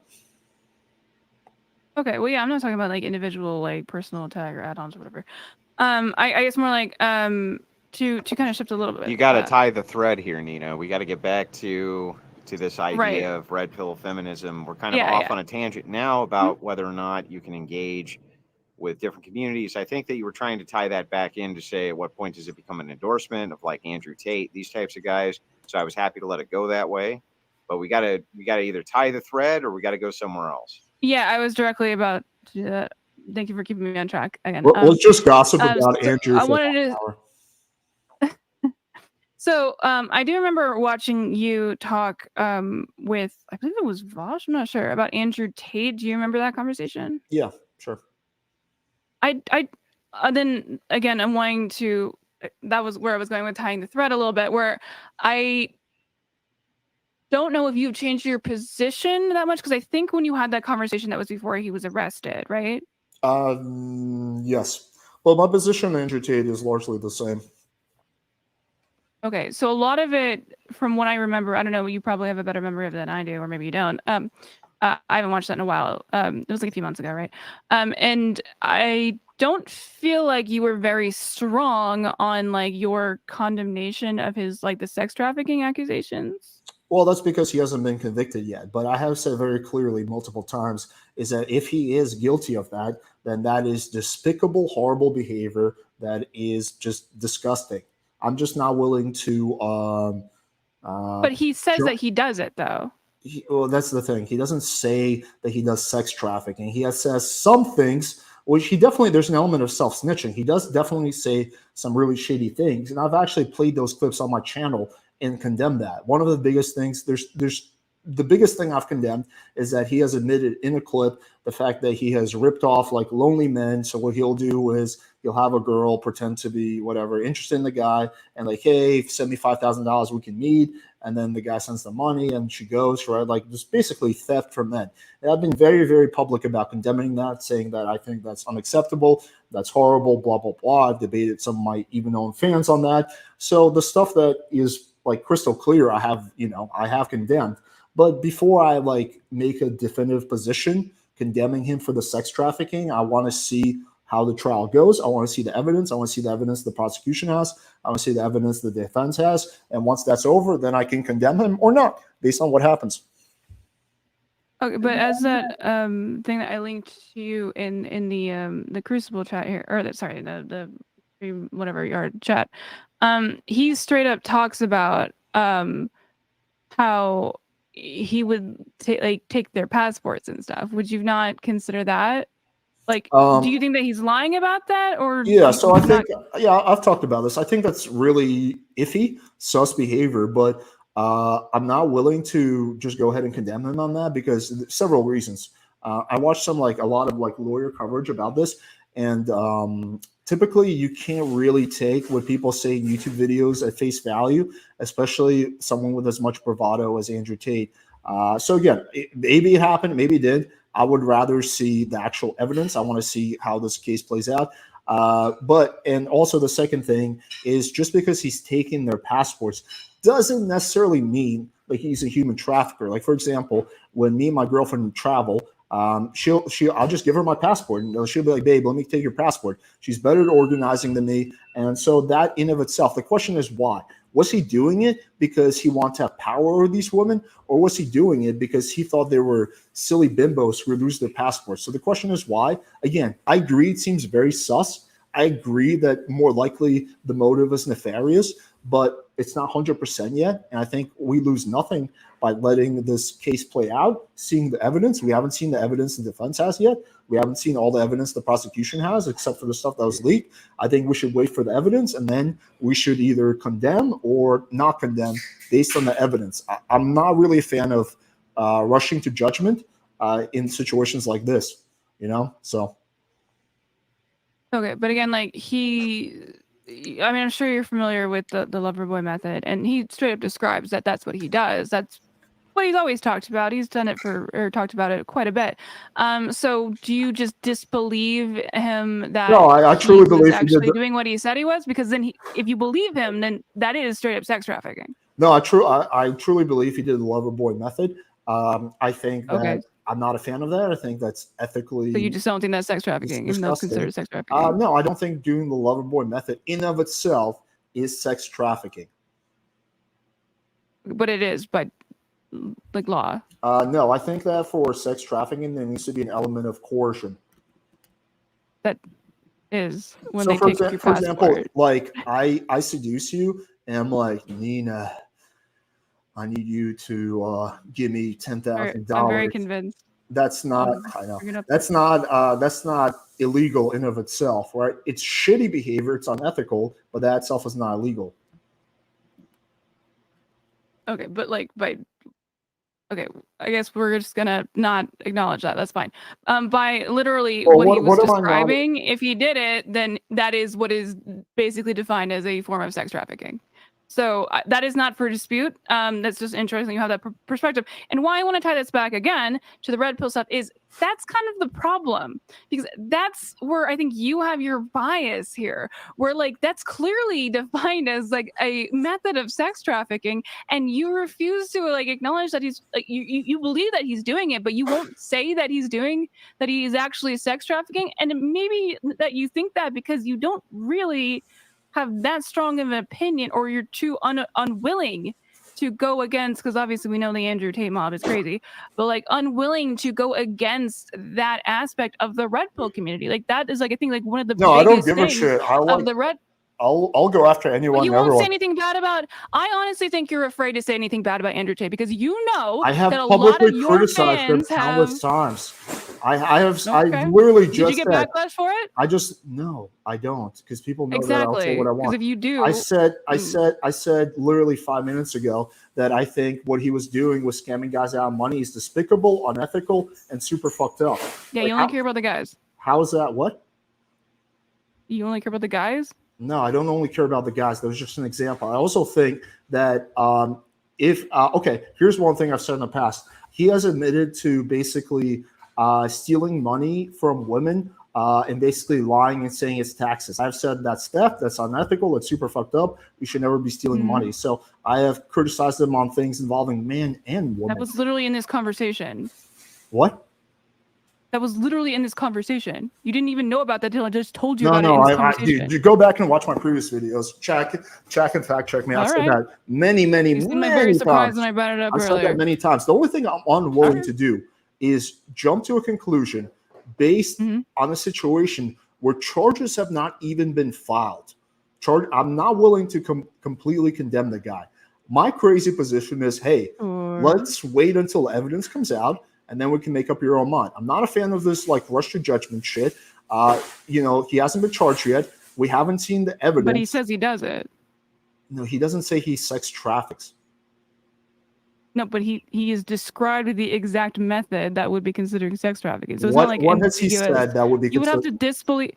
What do you mean? The lover boy method is universally recognized as a form of sex trafficking.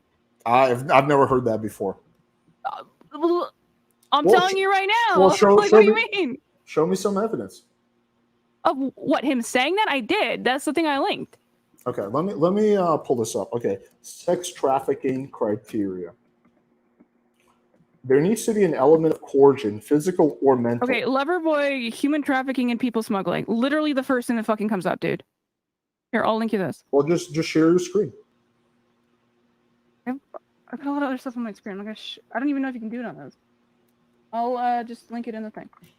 Okay. Literally, just look up Loverboy, and it's the first thing that comes up. Okay, I don't see it. Oh wait, I'm in a different. Can you? Guys, well, I'm also confused as to why we give a shit about this. This needs to go somewhere. Where are we Yeah, going? I don't really know either. The point Where are The we only going? thing I'm of not willing to this do is condemn a guy. is based on my some YouTube issue with video. Alex is that he won't take his stance on these things, where I think it then perpetuates these No, but ideas, wait, even when he dude, says that you go against the my red pill. stance is But very he won't go clear.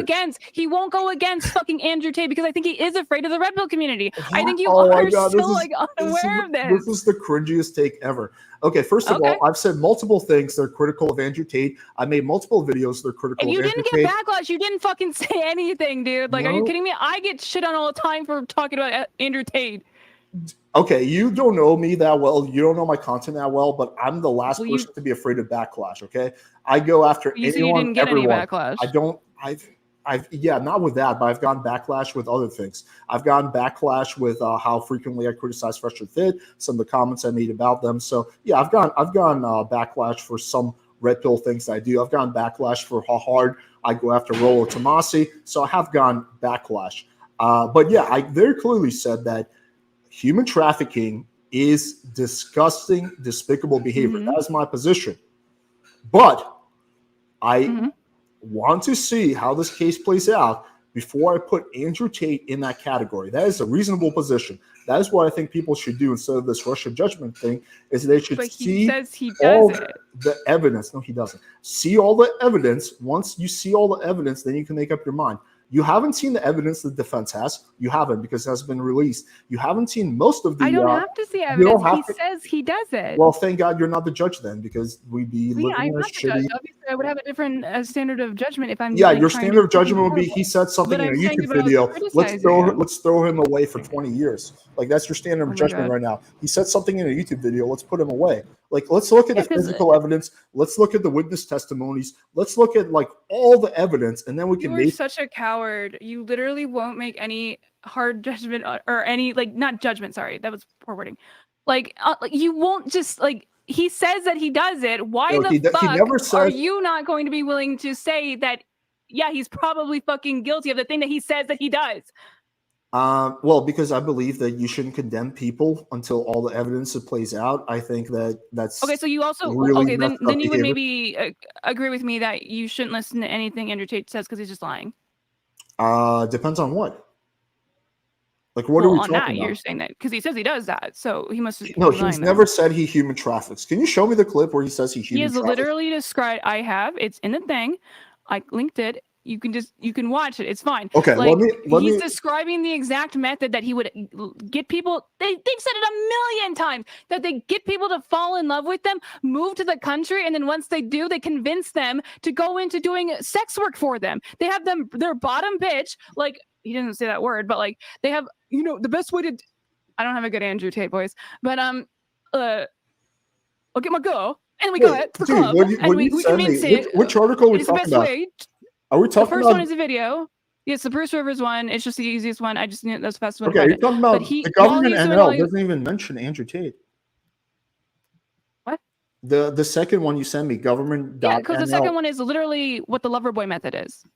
That was just to teach you what the Loverboy method. The first thing, if you look up Loverboy, if you Google it, the first thing is fucking sex trafficking. It's a method of sex trafficking, dude. And the Loverboy method is to convince somebody to like be interested in you, that you're gonna like marry them. They have to like move to the country, and then once they're there, take their passport, which he said he does, and he convinces them to work on webcam. Okay. Those are the most like distinct qualities of what Andrew Tate fucking says that he does and what the Loverboy method is. Okay? Yeah, so that's how that works. Okay, so I just pulled this up. So for something to be considered human trafficking, there needs to be force, fraud, and coercion. I think the fraud part is pretty clear because he has admitted to ripping these girls off, so that one exists. Force. I don't. He has never admitted to using force. Forces. It was Yeah. or. It doesn't matter. If you agree to one, it means all of them. Or not all of them, sorry. If it agrees to one, it says or, correct? It's force, fraud, or coercion. Or. Yeah, so any of those. So you just agreed that he did one, so that's fine. That qualifies. In which the commercial act is induced by fraud or which the person is not attained. Recruitment, harboring, transportation. Victims are forced, defrauded into trafficking. The victims usually consent. Traffic assigned to involve. Yeah, I don't know. This is not really clear. I don't think it says. Guys, I'm sorry. There's never a great time to end an exchange, and this one was getting pretty good. But we do have to get in closing because I have some callers stacked up who want to get in, and then of course we have to do super chats. Before I get into closing statements, let me remind people that we are not on YouTube tonight, but we are on Twitch and Rumble. We appreciate everybody turning out to Rumble, of course. You can send in a super chat if you have questions via Rumble, or you can click the link at the top, or you can go to Dono Chat. Any of those will work just fine. Last but not least, make sure that you cancel your YouTube membership and instead become a member on Rumble. That's where you're going to be finding most of the content going forward, just the highlights on YouTube. Though we will still cross-stream to YouTube when the channel strike is done, we're not going to be saving any content there. So we just get mass reported, and there's almost no point. So Andrew, anyway. can I just really quickly ask one question to Nina before we wrap up? Yeah. Okay, Nina, what dating advice would you give to men? I think that they shouldn't treat women as otherized. I think that they should treat them as just like their normal, like they're not like different people. I think that they should just treat them as like friends. And I think that number one, you shouldn't look at every woman that you're around as potential dating. You should look at them as friends first, and then if it ends up into dating, I think that's a better way to look at it. Okay. Can I run to the bathroom before we do closing? Really quick? Yeah, go ahead. Okay, I'll be right back. Yep. 2 seconds. Don't do your closing yet till she gets back, Alex. Okay. So in the interim time, I'll just go ahead and kind of do a couple more shameless plugs. Tomorrow's Trash Talk Extravaganza. We won't be back on YouTube for about 11 more days, which sucks. But again, you'll be able to find all of our content's always been on Rumble, but we are going to be slowly transitioning off of YouTube. It's not that we won't still stream there, because we still will for the people who are, the major part of the YouTube audience, but we're not going to be keeping anything up there. There's no point in doing it. Rumble's playback is perfect. It has a great chat. There's really no reason not to use it.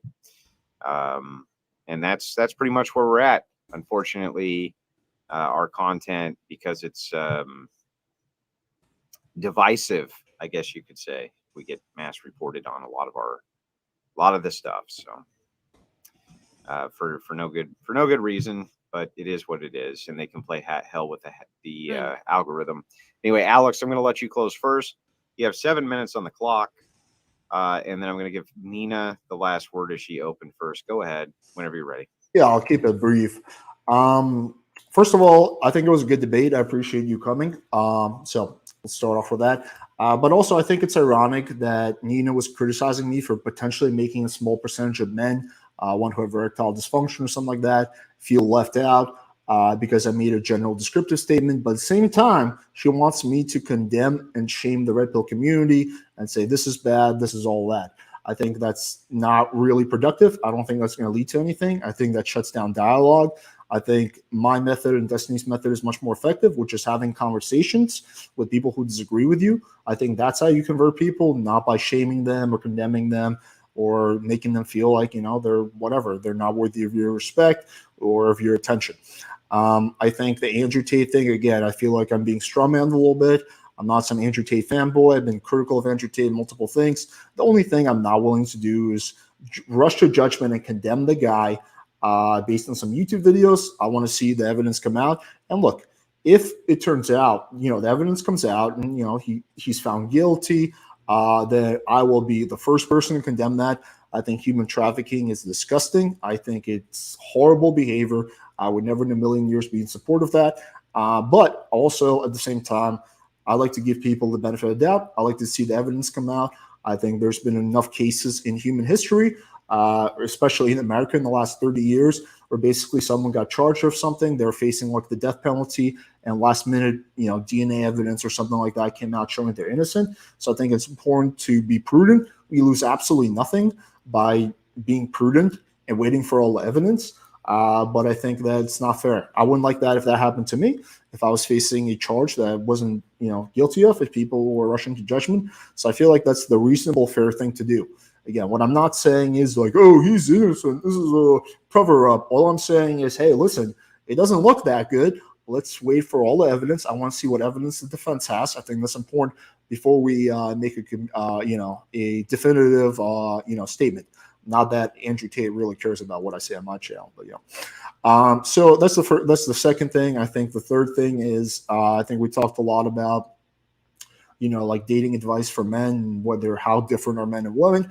I think, again, it's important to recognize reality, and men and women do have some fundamental differences. That's okay. Doesn't mean women are worse than men. Doesn't mean they have less value than men. I think men need women and women need men. I think it's important to be cognizant of the reality. I think there's nothing wrong with that, recognizing that women are different in some ways. And the example I gave was the foreplay example, but there's a lot more to it than that. But just off that example, if you're operating on the theory that women are just like men, if you're like, have a girl back to your place, you might just whip your dick out or something like that. And the girl will be like, yeah, I'm not ready for that yet. Just as a funny anecdote, one of my old friends used to have this client, and the issue he ran into is he would bring girls back to his place, and the first thing he would do is he would lay on the bed, take off his pants, and put a condom on. And as you can imagine, it almost never worked, right? Because again, that's behavior that's not going to attract women. And once he fixed that, he started playing the game a little bit. He started getting way better results, right? But that starts with being cognizant of reality. So yeah, I feel like we touched on a lot of good points. I feel like we should even do a part 2 at some point, because I think we still have a lot of things to cover. But yeah, that's kind of my thoughts. All right, appreciate that very much. Nina, you have 7 minutes on the clock. Whenever you're ready, go ahead. All right. I definitely agree. I would love to talk to you again. Oh, wait, he's leaving. Sorry, I'm just grabbing something. I'm listening. No, you're fine. Okay. Damn, you're flexing on me right now. I'll yell very loudly. No, I would love to talk to you again. It's been a pleasure. I feel like maybe it was a little antagonistic in some points here, and he's gonna make as much noise as possible. I was kidding. But should I wait for him, Andrew? I feel like it kind of feels weird. He can hear you. Okay, all right. All right. Anyways, I would love to talk to you again, because I feel like we didn't necessarily hit on all the points, and it was a little meandering there. I got a little distracted on your PMI stories. I was like, okay, I wasn't ready for that. So what I want to say is, I think like shaming community, I do want to have more of a conversation on that specifically, because I am not sure how I feel about that. Damn, what do you got? Show it. Sweet potato fries. Let's go. This is my first meal of the day, so I haven't even. Oh yeah. All right. Hopefully it's good.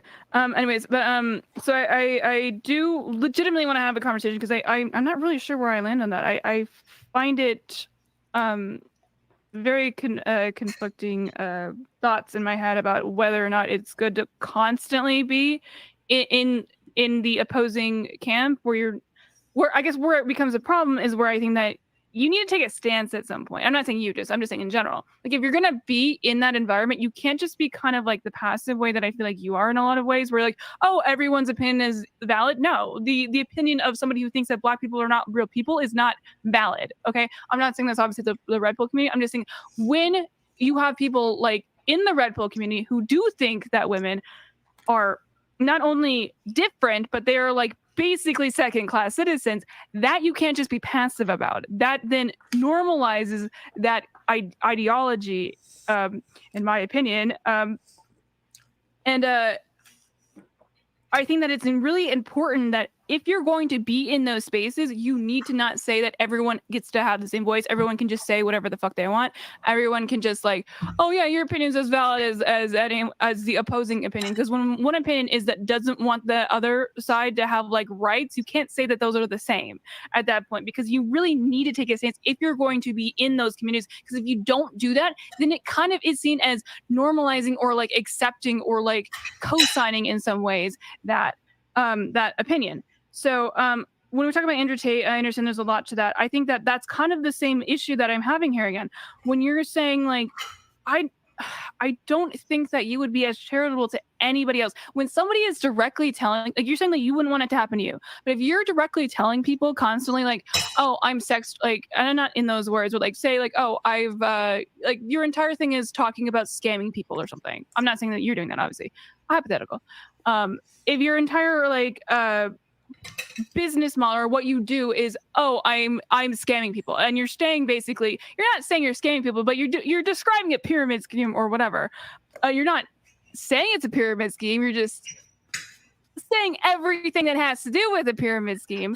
Then I think that it's not that hard to understand that you really don't need that much evidence to condemn somebody of probably being guilty when you're being investigated for a pyramid scheme.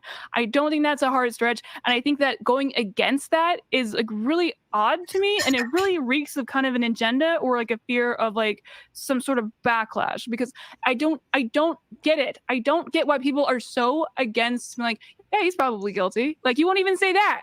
You're just saying we gotta wait for the evidence. Like we gotta wait for the evidence. No, we don't. He says he does it. He's being accused of doing it. There's multiple different people that are doing it that said that he's doing it. There's leaked phone calls of him saying, "I like raping you." Like, what do you mean? Like he said these things. It's not that fucking complicated. Anyways, but I do think that dating advice for men is very complicated, and I would love to talk to you more about that at another point, because I think that we could probably come to a lot of common ground on that. And I'm really excited for us to talk to our callers that we have interested, and I will go ahead and end it there. Can I just And I make hope a your sweet 30 potato second? fries are nice. No, you can't respond to her closing. that actually wouldn't be appropriate. So Okay. you can't make a 30-second rebuttal. Okay. But you can, as we get into the callers, I'm sure that some of these points will be brought back up. Remember that this next week we have Beat the Cult going up against Zen Shapiro. That's going to be awesome. A whole bunch of great debates which are coming up, including, I think, Alex PWF, who's going to be hosting one with me sometime this next month, if I remember correctly. Yeah, it's like right, a few Alex? weeks out, but that's going to be a good one.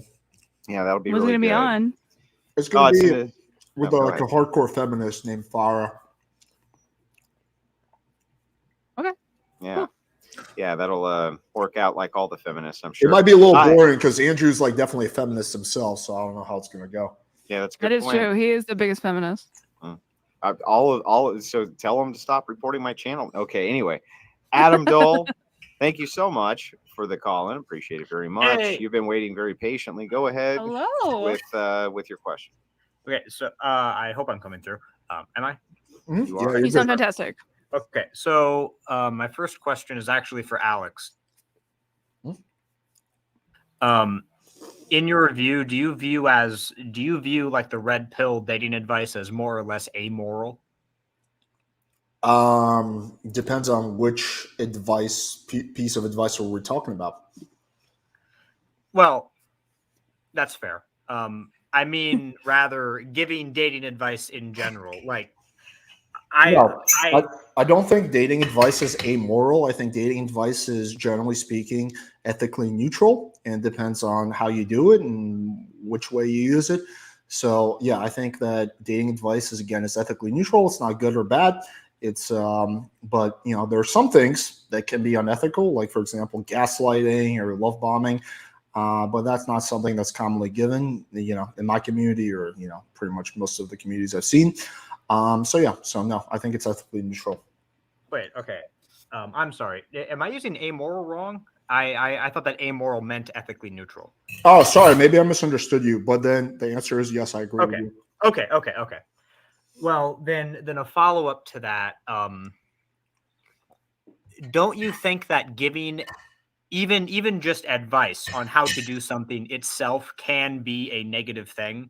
Like, as an example, if I were to explain to somebody how to build a bomb, like, that isn't telling them how to use the bomb, but they know how to, obviously it's very likely that they could do some awful crap with that. Yeah, the difference is that bombs are used for bad things versus dating advice is used, generally speaking, for good things. So it's in the guy's best interest to, have good dating risk. And it's also in the girl's best interest because if the guys are really awkward, they're not self-aware, they're not able to chat with girls, then the girl's not going to be able to get into a relationship. We look at the statistics on this, and every year there's more and more incels. There's more men not having sex. There's more women not having sex. And that's not a good thing for society. So if more guys get better at talking with girls, that's a good thing. So yeah, the difference is that the end goal is with the bomb thing is bad versus with this, the end goal is actually generally good. Well, I would personally disagree, dependent on, a number of factors with the people involved. I mean, I think it's definitely possible for a guy to, get into a relationship with the girl using red pill dating advice that can go in a very bad direction. I mean, How so?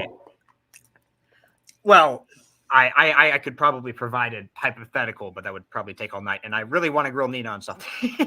Okay. This is something that I would like to talk to you further about. But Nina, can you give me an elevator pitch? All right, I want an elevator pitch for gender abolition. Why should I be a gender abolitionist? Because I think gender roles are incredibly harmful, and I don't think they're very useful at this point. I think that it puts a lot of undue pressure on men, especially, where I don't think that men should constantly feel like that they have to be this like, oh, don't cry, don't show your feelings, because we've seen this time and time again where that causes so much harm, like mentally. Why do you think that male suicide rates are so high? Obviously, and I think that, like, we really don't have a lot of utility for gender roles, because I really just don't see any benefit for it at this point. I think we've moved past it. Like, if we're talking about men strong, whatever, like, sure, but most jobs, like even like high paying, like the highest of the high jobs are not like, oh, I lift big thing. It's we have a forklift that lifts big thing, or whatever. Not that those are the high paying jobs. I'm just saying, like we don't need that anymore. And there's no inherent difference in terms of intelligence between men and women. And especially when we're talking about college graduation, women are actually way higher on that level. And I don't see any reason for the idea of a house husband to be looked down upon. I think that's really harmful to men specifically. And also, obviously, women are subjected to stuff like that too, Do you think you don't think we need Navy SEALs or people to operate the jackhammer, or you don't think we need any of that? Do I not think that we don't need Navy SEALs? Yeah, we don't need special operations in our to defend our country. That is a very different conversation. Do you think that women these don't are work strong masculine men? Sure, that's cool. That doesn't mean that has to be a gender role. Like, not every guy has to be a Navy SEAL. Like, that's the point of the gender roles is not that people don't go into those methods of work because they're more suited for it. The idea is that you should not be expected, because you are a man, to go into those methods of work. Do you understand what I'm saying? But I don't think anyone's saying you're expected to do that. I've never heard that specific one. I'm just saying you shouldn't feel like you need to fulfill that because that makes you more manly or whatever. You understand what I'm saying? I don't think that you should have to have this concept of manliness being like, oh, you have to fulfill, like, oh, if you want to do something like more, like if you're like a big jacked dude or whatever, I think that it'd be you should not be like looked down upon or like have any sort of like implication on you if you want to be like a preschool teacher. So your issue is like with societal expectation? Absolutely. That's exactly what gender roles are. Gender roles are literally societal expectation. Okay. So that's strange. Adam, I'm sorry, I can't. All right. I gotta move on to the next caller. I do appreciate the call in though. Oh, thank you for the question. Wonderful night. Take care, buddy. Sit. Okay, so before I get to the next caller, though, I did kind of want to point this out. And remember, here in the Crucible, we do things differently. Once the closing statements are done, we do consider the debate to be over. The moderator can participate. One of the things that I was kind of curious about is you brought up house husband, Nina. So just from my perspective, and I'm sure almost all of Alex's audience would probably agree with me. If some dude was like, my wife works and I sit at home on my ass all day and she brings home the money, I don't think anybody would give a shit.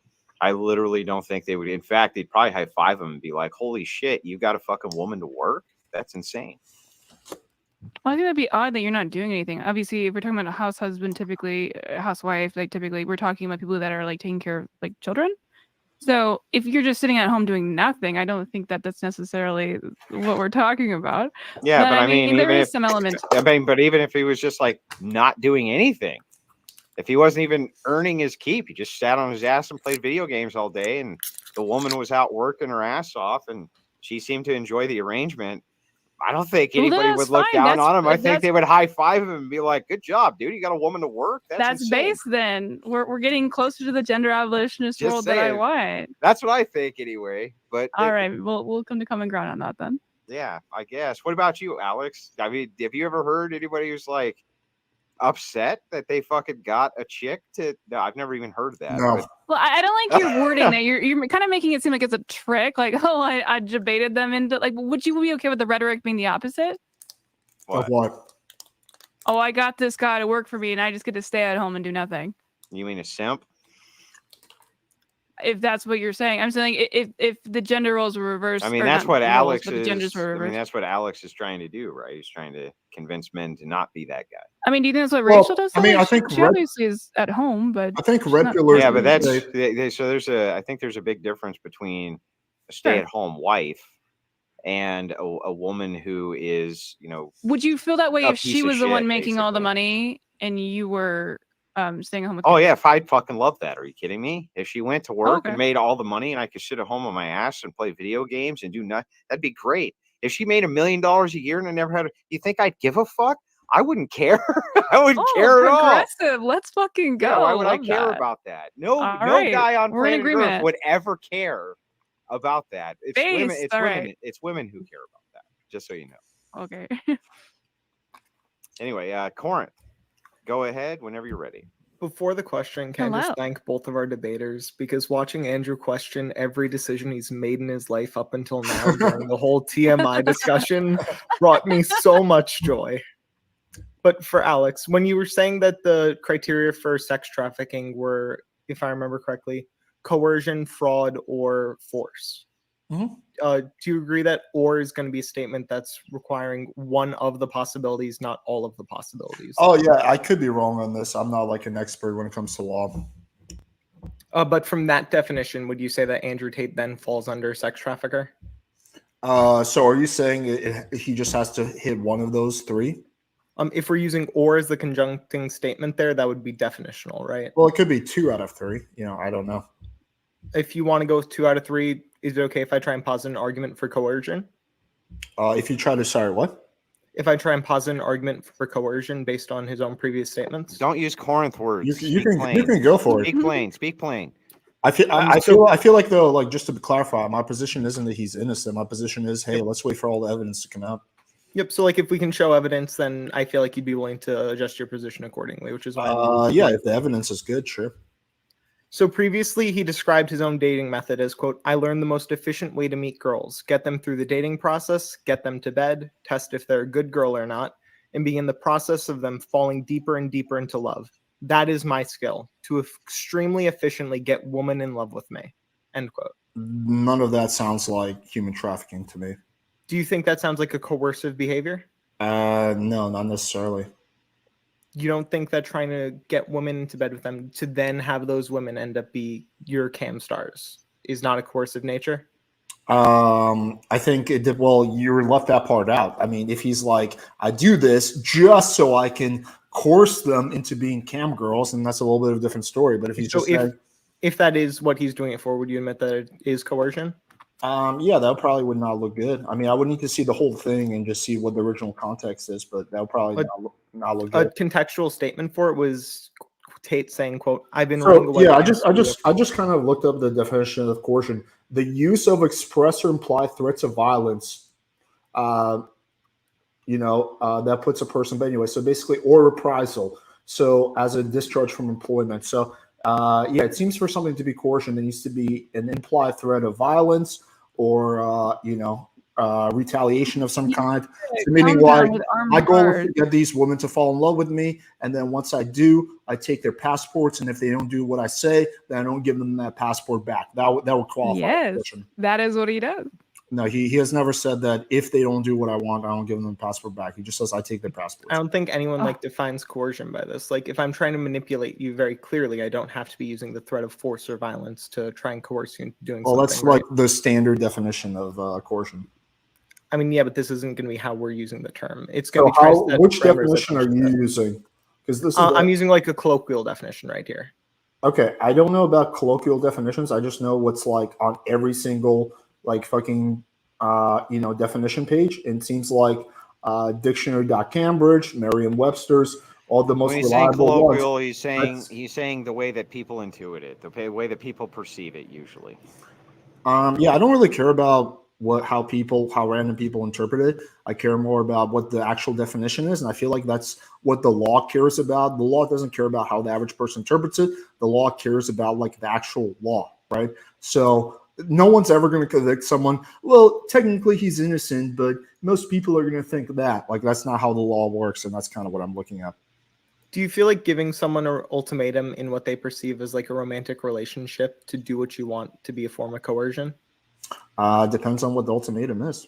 So like, you either go into this sex work or we're no longer going to be in a relationship. Do you feel like that would be like a coercive statement to be made? Not necessarily. I genuinely think that's really shitty, but there's no threat of violence there. There's no threat of reprisal. It would be more of like, if you don't do what I say, the reprisal is that I'm gonna release your nudes that I took. The reprisal will be like, we're gonna be out of this relationship at this point. Right. This is like a very clear manipulation coercion. Would it be like coercion when if I tell my girlfriend, hey, if you ever cheat on me, our relationship is over? That would be like a boundary. That wouldn't be like coercive. I'm not getting you in the relationship. I'm taking you to another country and telling you I'm going to break up with you if you don't go into this cam work. And then I'm able to commit fraud on the cam work you do there. I feel like it flirts with the line. I would have to look more into it, but I don't think that's intuitively. I'm looking at that. It doesn't seem like it fully meets the threshold of coercion. But yeah, I feel like it's flirting with the line. I genuinely do not believe you think that giving like ultimatums like this are not going to be like coercive. No, that's legitimately what I believe. I genuinely do not. What do you think I'm afraid of? Like, do you think I'm afraid of Andrew Tate or something? I don't think you're afraid of anything. I think you've taken a position here and you're going to be really hesitant to move off your position in real time. No, my position is literally, let's wait for the evidence to come out. Again, and the way you're waiting for evidence and justifying the evidence is going to be saying that coercion isn't going to be using manipulative ultimatums. Well, no, I'm going to see whether he gets convicted or not. I'm going to see what the evidence the defense has, what the evidence, the rest of the evidence the prosecution has. But I'm not going to 100% condemn the guy. I will agree with you. It looks very sus, right? So if you're asking me, does this look sus? I'm going to say 100%. Some of the statements he's made look very, very sus. But again, at least the way it works in America, for someone to be convicted, there should be zero doubt that they're innocent, right? And at this point, and when he went to Romania for his own self-admitted reason, before I fully condemn the guy.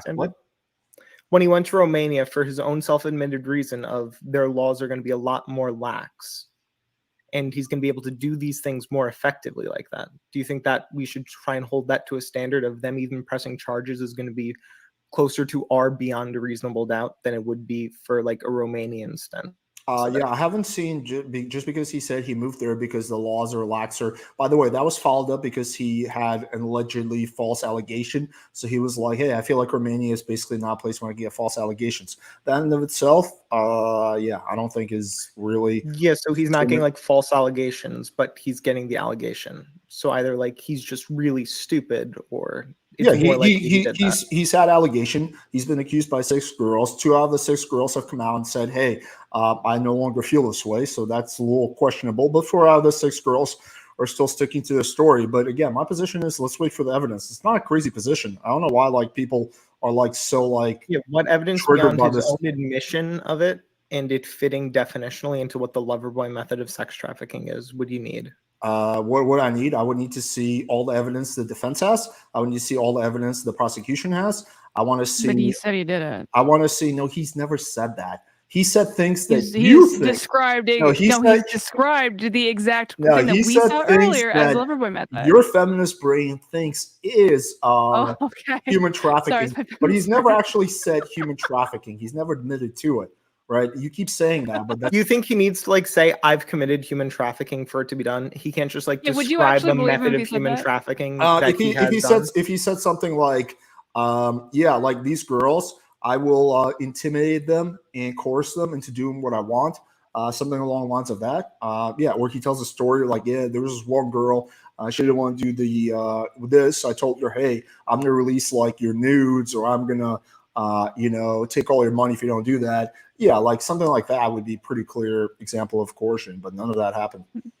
All right. Corinth, you gotta wrap it up. Okay. Make it quick. Corinth, we love you. When you're saying like releasing their nudes, that's not like the threat of force or retribution beyond anything like I'm going to break up with you in the country I took you to where I'm paying all the bills. There's a big difference between I'm going to break up with you or I'm going to release your nudes. Yeah, the difference is one's releasing your nudes, the other one's going to leave you on the street of a country you got immigrated to become a sex trafficking victim.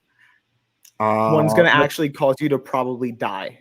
The other one's just going to. It's going to cost them to die, really. That he breaks. Yeah, if you're in a Romanian country when Andrew Tate is paying all your bills at that point, and he's threatening to just leave you on the street at that point, yeah, that's probably going to die.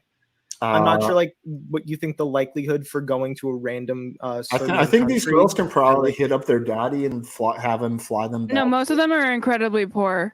That's why they ended up in the situation that they're at. He was paying for them to come.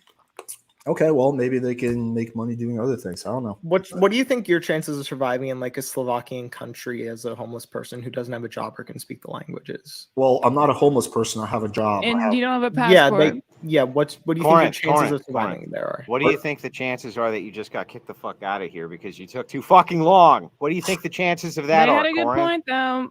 All right.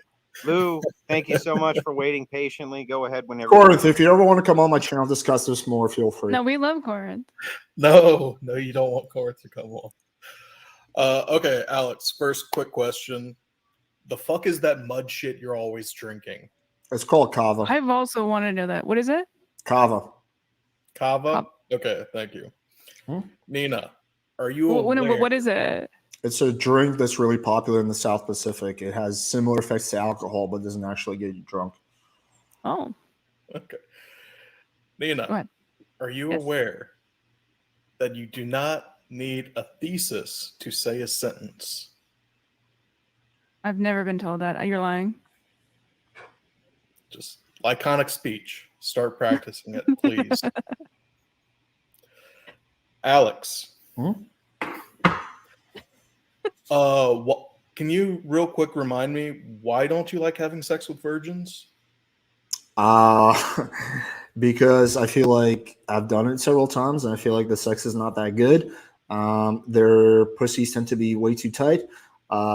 It just seems to be like a very slow start and stop process. So yeah, I don't know. I've never met anyone who thinks that sex with virgins is good. So like it's not because you said they were clingy? The clinginess is definitely another factor for sure. Do you think that they're clingy?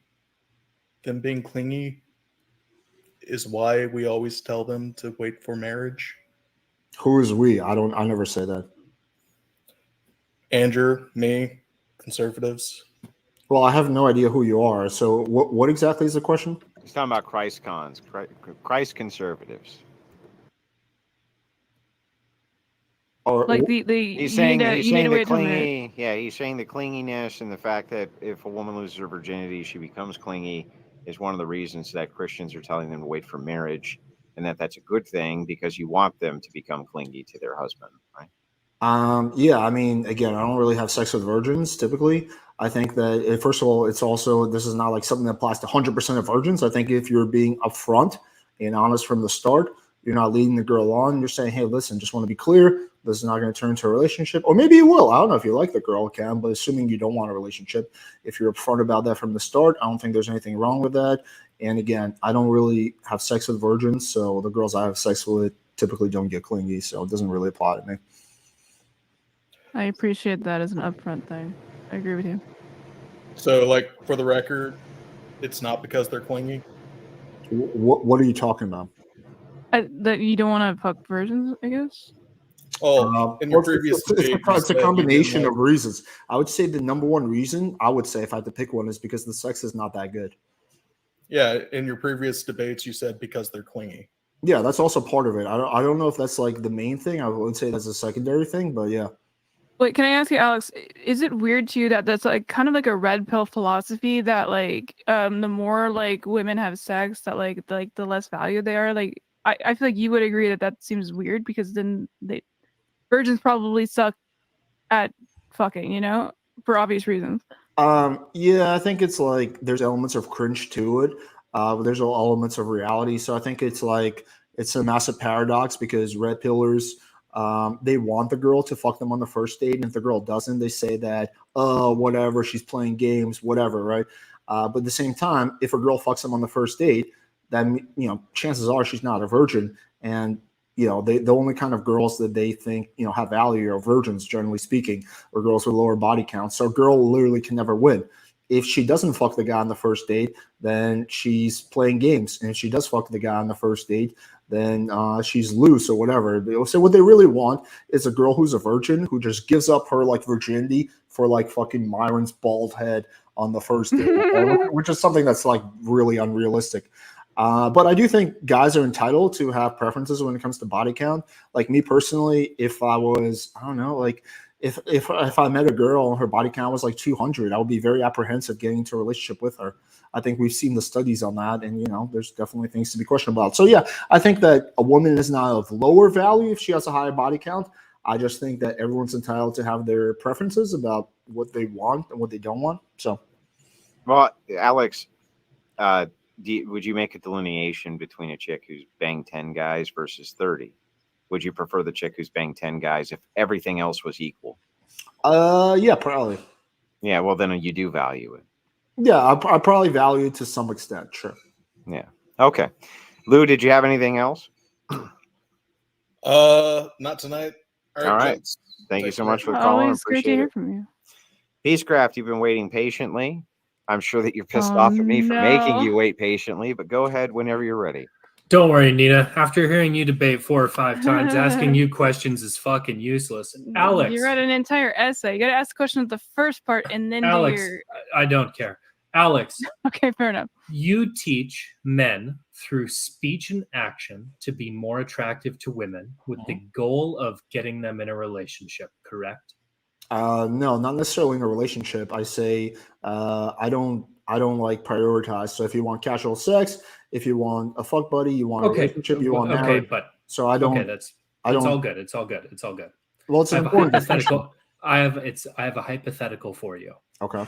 If you through arcane science, you developed or discovered the absolute 100% absolute surefire way, if you used your Rain Man like brain and you discovered that if you could go up to any woman and you said monkey, apple, bicycle, tangerine, they would just drop to their knees and suck your dick immediately. They 100% immediate physical attraction, no matter what. If you said these 5 words, would you think it was good, moral, or ethical to teach men how to do this? Well, first of all, what you're describing is insanely unrealistic because that will never. I know it's a hypothetical. But what I think it's moral to teach a magical set of words. I mean, what are we talking about? Are the women like incapable of resisting the power of these words? Like, are there like, it's a girl who has a boyfriend and she like literally like forgets. She's like, oh my God. Yes, it is the perfect game. Would you teach the perfect game that was 100% effective? But is the perfect game going to override the girl's like free will? Yeah, it's perfect. It is the most perfect thing a man can say. It works 100% of the time. Okay, so anytime you talk to a girl, it works? Yes. So that means it does override her free will. Or it is the most compelling argument in the world. No, because the girls have boyfriends, girls are not interested. There's many, even if you have the best game ever, you're not even going to hit 50%. So assuming it's 100%, that means it overrides her free will. Yeah, that would be like real sus, because you're going to have like girls who are, for example, in relationships who are not going to be able to resist this magic combination of words. But nothing like that exists. So what if it was just 99%? Nothing like that exists either. Yeah, we know it doesn't exist, but yeah, I know this doesn't exist. I'm asking what your moral. Yeah, so again, it comes down to whether it overrides her free will or not. So, well, 99% wouldn't override it, right? Yeah, it would. 99%. No, there's still 1%, right, where she could say no. Yeah, maybe a small percentage are immune, but like 40-50% of girls that you approach are like in relationships. So it definitely would override her free will. Unless Andrew can clarify, would 75% be acceptable to you? The question, I don't care about the percentages. Does it override her free will or not? Yeah, well, yeah, but I mean, it's baked in. He's saying it doesn't.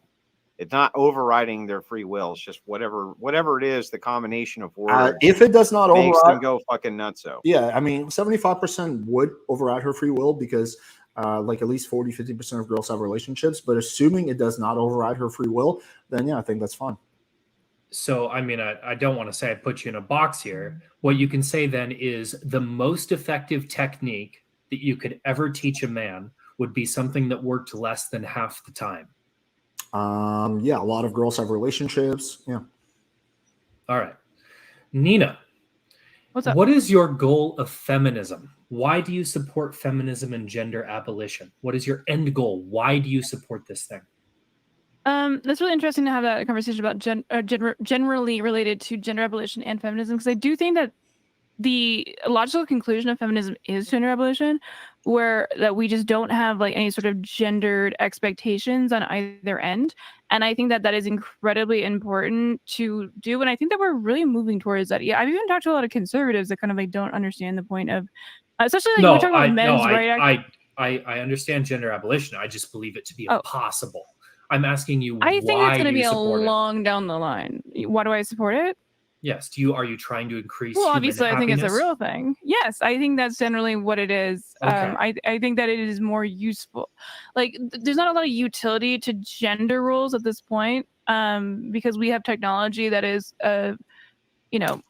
surpassed any port of like, oh, man strong type thing, so better or whatever. Like, I don't think it's important anymore, and I think it is healthier to not. So unfortunately, when we talk to women and when we talk to doctors and we talk to sociologists, those are all the same type of people. Well, not quite. I mean, an oncologist is not the same as an ear, nose, and throat doctor. But a woman is the same as a doctor.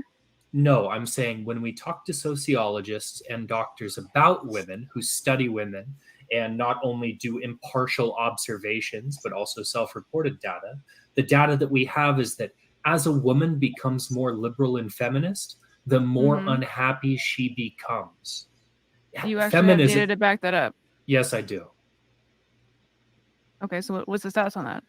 What I'm saying is, if your goal for feminism is to increase women's happiness, it is having an inverse effect. You need based off of what? Like, you just said that you did, but you didn't give me anything. We could go back to Gold. We could go back to Nozick or Krebs. Gold? I have Stanford's medical school up in front of me right now. Okay. The current rates of antidepressant usage between men and women is women use antidepressants at about a 3 times rate than men. Given your statement about colleges, women's only fucking scholarships are about 7-1 for women's only scholarships to men. 83% of schools function these. Why would you consider it shocking that women have have started to outpace men in the collegiate environment when we've subsidized them so heavily? It seems like you combined two things there. You're saying that the depression stat there, maybe because of people like you. No. I don't know. Like, what do you mean? Like, that well, just doesn't seem that surprising. Stop with the ad homs. They're not useful. I'm saying you brought up 2 points. No, with the mentality. One was you support feminism to increase women's happiness. I have data that shows that it is an inverse effect. In your second women statement, are antidepressants. More women identifying as feminist report lower life satisfaction and increased mental illness in comparison to women that are conservative or are anti-feminist. Okay, that's not what you said earlier, so that's a different stat. That is exactly what I said earlier. No, you literally said antidepressants. What are you talking about? Yes. Nina, has society become? We'll just make this really clear so that we can get through the call. He's making an argument from hypocrisy. He's saying, if your overarching goal, Nina, is to make sure that you make women as happy as possible, or you're increasing the amount of happiness as much as possible, then why is it that people report to have your same worldview are less happy and more miserable than people who report that they don't share your worldview? That's his question. Right, but my I guess critique is that he didn't say that the first time. He was talking about people on antidepressants, and I don't understand what this other study is. The people that are feminists. I think that if women are so fucking miserable, what element of that do you think that would make them more miserable by more equality? Probably feminism in some goals, like depending if you're a supporter. What about feminism would you think that would make them more miserable? Women report lower life satisfaction in having jobs and not having children. That's probably a capitalist problem. Why would you say that? Because you're saying by having job. Like, what do you mean? Like, do you think that men don't fucking hate? Do you love your job? So again, Nina, if a large feminist push in first and second wave feminism was women entering the workforce, a direct goal of feminism, and that has had the outcome of making women less happy, why do you support it if your goal of feminism is to increase women's happiness? Wait, let me just comment on something, because what you're saying is not necessarily true according to the studies I've looked at. The happiest type of woman on average, a woman who has a family and she works. But when they compare women who have a family and work versus a woman who just has a family and stay at home, they find that women who have a family and work on average are happier. We're talking in the United States, people who have kids, just not women directly, but like people are just unhappy. Yeah, but women who have families are going to be more conservative anyway. Okay. Based off of what? Based on the fact that they're not anti-natalists and they breed. Oh God, it's so gross saying breed. Why is that gross? I just think it's a weird term. The antidepressant comment, Nina, was about, I don't believe America has gotten less feminist since 1967. In fact, we've only ever gotten increasingly more feminist. We could argue maybe about Roe v. Wade getting overturned in the judiciary as a blow against that, but largely it's been an upward trend. But as that trend has continued, more women have used antidepressants. It has not gone down, it has gone up. Are you saying that just in only women, or are you saying that that stat would exist for men as well? Women use antidepressants 3 times more than men. What's that? Can you? Is that higher or lower than before? It is massively higher than before. Like, just saying. So you're saying men have not used antidepressants. So you're saying like the women are using them more now than they were doing back whatever date you had said previously, but men are not. Women seem to use antidepressants. 1 in 5 women is on them. About 1 in 20 men is on them. It's interesting that you say that kind of like it's a bad thing, because it seems like women are more willing probably to get help than men are. That's actually like a big issue that men I would face, agree is with like seeking out like help. It is, And it because a is- lot of men think that like just go to the gym or whatever. Like I think it's a lot harder for men to admit when they need to go on something like antidepressants than women I are. would- So I would that would not accommodate for that? I would absolutely advocate less invasive medical and health steps, such as going to the gym if a person leads a sedentary, depressed, or alienated lifestyle, over immediately going to your doctor and asking for Xanax But that's because not- you saw that's- it on a okay. commercial. That's not how First that of all, works. Xanax is not an antidepressant. Whatever. I don't Yeah, give a it's shit. not- I it's second not- of all, yes, that's really it's not kind of how it important. works. Like you go to a psychiatrist and they do say, "Hey, like, what are you doing?" Blah blah blah. I do agree that they tend to be overprescribed, and maybe they should be more cautious in how they're prescribed. But what about someone who does go to the gym, who does everything, and is still, dealing with a mood imbalance? Like, I'm not going to critique anybody that is following their medical health directives. well, you're talking But about correlation. You're saying women are more on antidepressants and feminism is a becoming pause more on rampant. a pause on my end to take a breath does not mean you cut in to speak. I will Well, I never can mock speak somebody. whenever I want. I'll never mock somebody for going through and having a healthy diet and health regimen with their doctor, not once. Sure. What it is striking to Nina's point between the separation of the sexes is unless she can radically point to different sex experiences in the United States in regards to physical health, of which men perform worse, why is the mental health between the sexes radically different? Well, because the statistics that you're using are based off of like how them like seeking out treatment, like getting like antidepressants or whatever. I think that Alex and I are both agreeing on, and what we're trying to point out here is that like the fact that women are on antidepressants is a big deal in the way that you could interpret. They are more willing to seek out help, to talk to a therapist, to get antidepressants, and there's a lot of stigma around like men going on antidepressants because it makes them look weak. Do you understand what we're saying? I agree with. Because the statistics you're using are antidepressants. I would agree that disparity could exist. I can disagree in saying that the disparity is that large. You cannot prove, both of our conjectures cannot prove that while there is a disparity, the full magnitude of that disparity.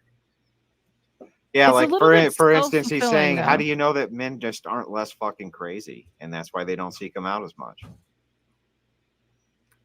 It's possible, but I think that if you're going to argue, the argument that he's making, like, I think you have to show some kind of causation. So far, I mean, like, look, women tend to go to college more, or like people nowadays have a lot more cell phones than they did like 15 years ago, and people are more depressed now. Therefore, cell phones cause depression. Like, you can make any kind of correlative argument like that, but that's true. But let me ask you this. If you had to use just your intuition, you didn't have any access to any data whatsoever, somebody asked you this blanket question, do you think men on average are more crazy or women? How would you respond, Alex? I think they're crazy in different ways, but just if you want a one-word answer, I would say women are probably crazier. But I think they're crazy in different ways. Men tend to be crazy in terms of aggression and violence, and women in terms of like anxiety or depression. I would 100% agree with this, because in the opposite, as far as men and ADD medication, men outstrip women. Both of these poinms are striking against her gender abolitionist thing into where. Wait, but you understand that ADHD is severely under diagnosed when it comes to women. Is it? Yeah. How? What would lead you to make that claim? If your claim is that women feel more comfortable going to doctors and therapists for mental health assessment, because it's usually when you're a child, and like men are like very hyperactive, like just generally when they're like young, Nina, and that's just like a hyperactive. Nina, and it's also socialization. Nina, this also continues with adult ADHD and ADD. If your first claim I is have that ADHD, women, and I didn't realize it until I was like 25, dude. Nina, I'm saying in your first claim, you posit that women are more comfortable going to therapists and psychotherapists and psychologists adults, and going through this process, and men that are not. However, when we swap the disorder that affects a mood that we would consider more masculine, men fill that role and are prescribed that drug. Wait, what do you mean a mood that is more masculine? Yeah, Peacecraft, we got to move on from your call. Andrew, maybe you could shorten it up for me. No, I can't. I have to move on from your call. But thank you so much. I appreciate it. We very always much. love hearing from you, though. I appreciate you challenging us and stuff like that. It's always fantastic hearing from you. Lil Chicksta, you called in. Hello. Hello. Can you hear me? Hello. I can hear you.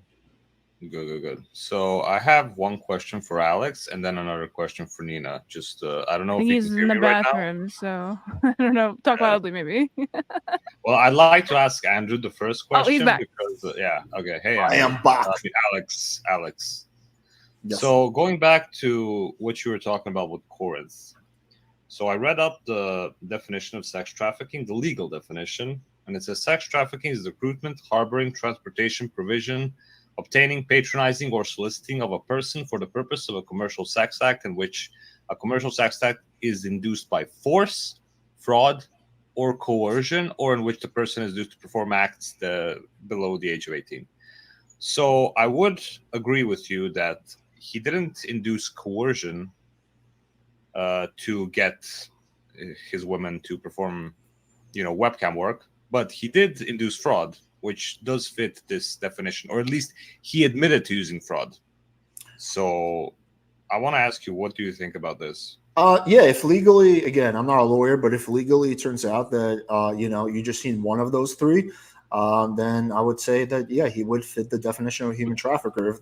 If just fraud is enough, it seems like he's admitted to fraud. I don't think there's hyperbole there. Yeah. So then that would definitely put him in that category.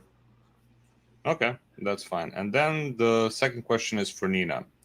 So you said that gender should be, like, you're in favor of gender abolition, but I want to ask you, do you think that all societal expectations should eventually be abolished, or do you just think that gender should be abolished? And if you have a line, I want to know where that line is between what societal expectations should we keep around and which ones should we abolish? What are you talking about? Like when you speak of other things that we might abolish, Just societal expectations, Well, give me an example of anything that's not gendered. Like shake hands or something. I don't know. There's billions of them. I need a lot of time to go through the entire list. Right. I mean, that just seems like more of a social interaction, but expectations. I think when we talk about expectations, we're talking about what we're expected, obviously, right? Like what we're expected to. And yeah, you might be right when you're talking about or with shaking hands or whatever. That makes sense, in that way. But I think that gendered expectations are so strongly related to a lot of the culture, and I think that they just don't make any sense. So if we're talking about an expectation that doesn't make any sense, I don't know, every time that we for example, in Japan, you bow, right? So that is kind of in the same vein of shaking hands. So to say, if there is a reason, we kind of did do away with that a little bit. If we're talking about COVID, right? We did kind of do away with the expectation of shaking hands because it didn't make sense and it was actually actively harmful for us to be doing that. So you're correct in you saying that that is something that we could go away from. And I think that is actually a really interesting point that you brought that up, because I think where it comes to where we go away with it is utility, right? And I don't think gender roles have a utility anymore. In the same way that shaking hands did not have a utility anymore when we were going through COVID, because we obviously that was a bad thing for us to do, and it didn't really. We could move away from that. You know what I mean? Can I give you another example, maybe? Absolutely, go ahead. So wearing clothes during the summer, what's the utility there? I would imagine a lot of that is probably to avoid sunburns, and also because depending on what you're doing, it would probably be very effective to wear clothes. If you're wear a swimsuit and go into a hot car, and like the seatbelt's like burning the fuck out of you, like your chest or whatever. Like, I mean, clothes obviously serve a utility, right? Like whether or not it is to just be directly covering like your dick or whatever. I think that generally they do have a utility. There is an argument you can have about like nudism, but I really don't find that being nude is a very safe thing to do generally. Like you have to be very specific in like the situation. Like if you're on a nude beach, go off, whatever. But I think that's a utility that would Well, it's fucking gross, right? It's fucking. I mean, it's fucking gross. Well, it's not gross when it's a hot chick. All right. Well, no, I mean, I mean, even that. Well, yeah. Also, your ass, like your straight up asshole being on a chair, like probably not like the vibe for like being on a train or something. So yeah, there's obviously utilitarian reasons why you would not want to be naked. But that's kind of what I'm trying to get at. Is like some people would say gender roles do serve a utility. So I'm asking you, like, where do you think, I don't think that they do. Utility? I mean, I'm pretty sure. Can you give me an example where it matters? Yeah, like I want to know, like, at which point the utility matters and at which point it doesn't. Like, where's the line at for you? Well, I'm arguing that it doesn't matter at all. So I guess you would have to then tell me why you think it matters. So for gender roles specifically, some people could say, I mean, Peacecraft before me, he was making the argument that gender roles or gender prescriptions for women specifically seem to make them happier, and going away from them, well, based off of the studies. Then why has most feminist movements been made by women against it? Would you not maybe, like, common sense kind of implies they've been made by men. Most feminist movements are headed and funded by men. Oh my God, stop it. Anyways, no, I'm not going to stop it because it's true. Like that's a truth statement. Well, yeah, because you need men to support your movement, or you don't have any power if the men have all the power. Right. So then that's like saying, why are all? So I'm not going to stop making truth statements because they're true. Okay, but what is your point though? Well, my point is that what you said was not correct. You said, why is it that women are the ones who are always pushing for feminism? But I'm currently doing that. Yeah, you're currently doing that because men have written books for you to read for you to push your ideology. I have never read anything. I'm not kidding. That's literally why you're pushing it. But let's assume women did want this. Like, just because no, we do. But just because not all women want something, expecting a certain result, doesn't just probably things exist. I get it. Just because people want something and expect a certain result in the future doesn't mean that result is going to happen, right? So, like, right, but the advocation just because women wanted feminism, they thought it would make them happier, but the statistics show that I like being able to vote. Well, you do, but we're that's talking not, about that's first wave feminism. No one is agreeing with that. Like, she's the only person that doesn't want to vote. Okay, just because she exists doesn't mean that none of the other things are. 99.9% of men are not saying take away women's right to vote. Okay, like people who are critical of feminism. We're not talking about men, we're talking about women that want. But the you're talking about first wave feminism, which I think the vast majority of people get behind. I think what he's talking about is more like third wave feminism, which is cultural feminism. Also, just to give you another example of where gender roles come into play in the dating marketplace, men who fit into the gender role, who are more masculine, will have an easier time in the dating marketplace. Therefore, for guys struggling, one of the best things they can do is, be more masculine, right? And that has to do with gender roles. So we may pretend intellectually gender roles don't matter. You can't get rid of attraction. We should get rid of women wanting tall guys. Like, you can't get rid of attraction. We are hardwired to be attracted to certain things. Wait, what? We should get rid of that. It's like beyond like. Yeah, we should get rid of the idea that like women should just have to want a tall guy. I agree with that. How are you going to do that? Yeah, hey Nina, destigmatize it. Is your significant other taller or shorter than you? If I'm wearing heels, we're the same height. But when you're not wearing heels, so he's taller than you, right? Yeah. Okay, well, I don't like him because he's taller than me. I like him because I like him. Like, what the fuck? You don't think? Yeah, if he was possibly tall, you would not be with him. For men, wait, you guys are unironically enforcing such harmful stereotypical. No one's enforcing it. We're just talking about what the reality is. You have to be tall for someone to be interested in you. You are. You literally are. You're trying to shit on the idea. Like, if I was saying a guy that was shorter than me, would you respect that more? No, Yeah. there's Okay, no so? respect or Because I disrespect. like him. I don't But give you a will fuck how not be tall with a he guy is. who's 5 feet tall. He's not like 6'5" or whatever, but I like him. It doesn't Yeah, have he's anything not to that do much with his taller height. than you. But He's you just a bit understand that taller is than my problem I have with you, Alex. This is what I'm saying. Okay. Well, Nina, let me It's ask kind you. of cowardly for you to say like, Nina, okay, Nina, calm if down. you're gonna say that, like, calm down, Nina. Calm down. Let me ask you. Hold on. Can I make my point really quick? Let me really make quick, a point really- real quick. Okay. I want to ask you something. This is important.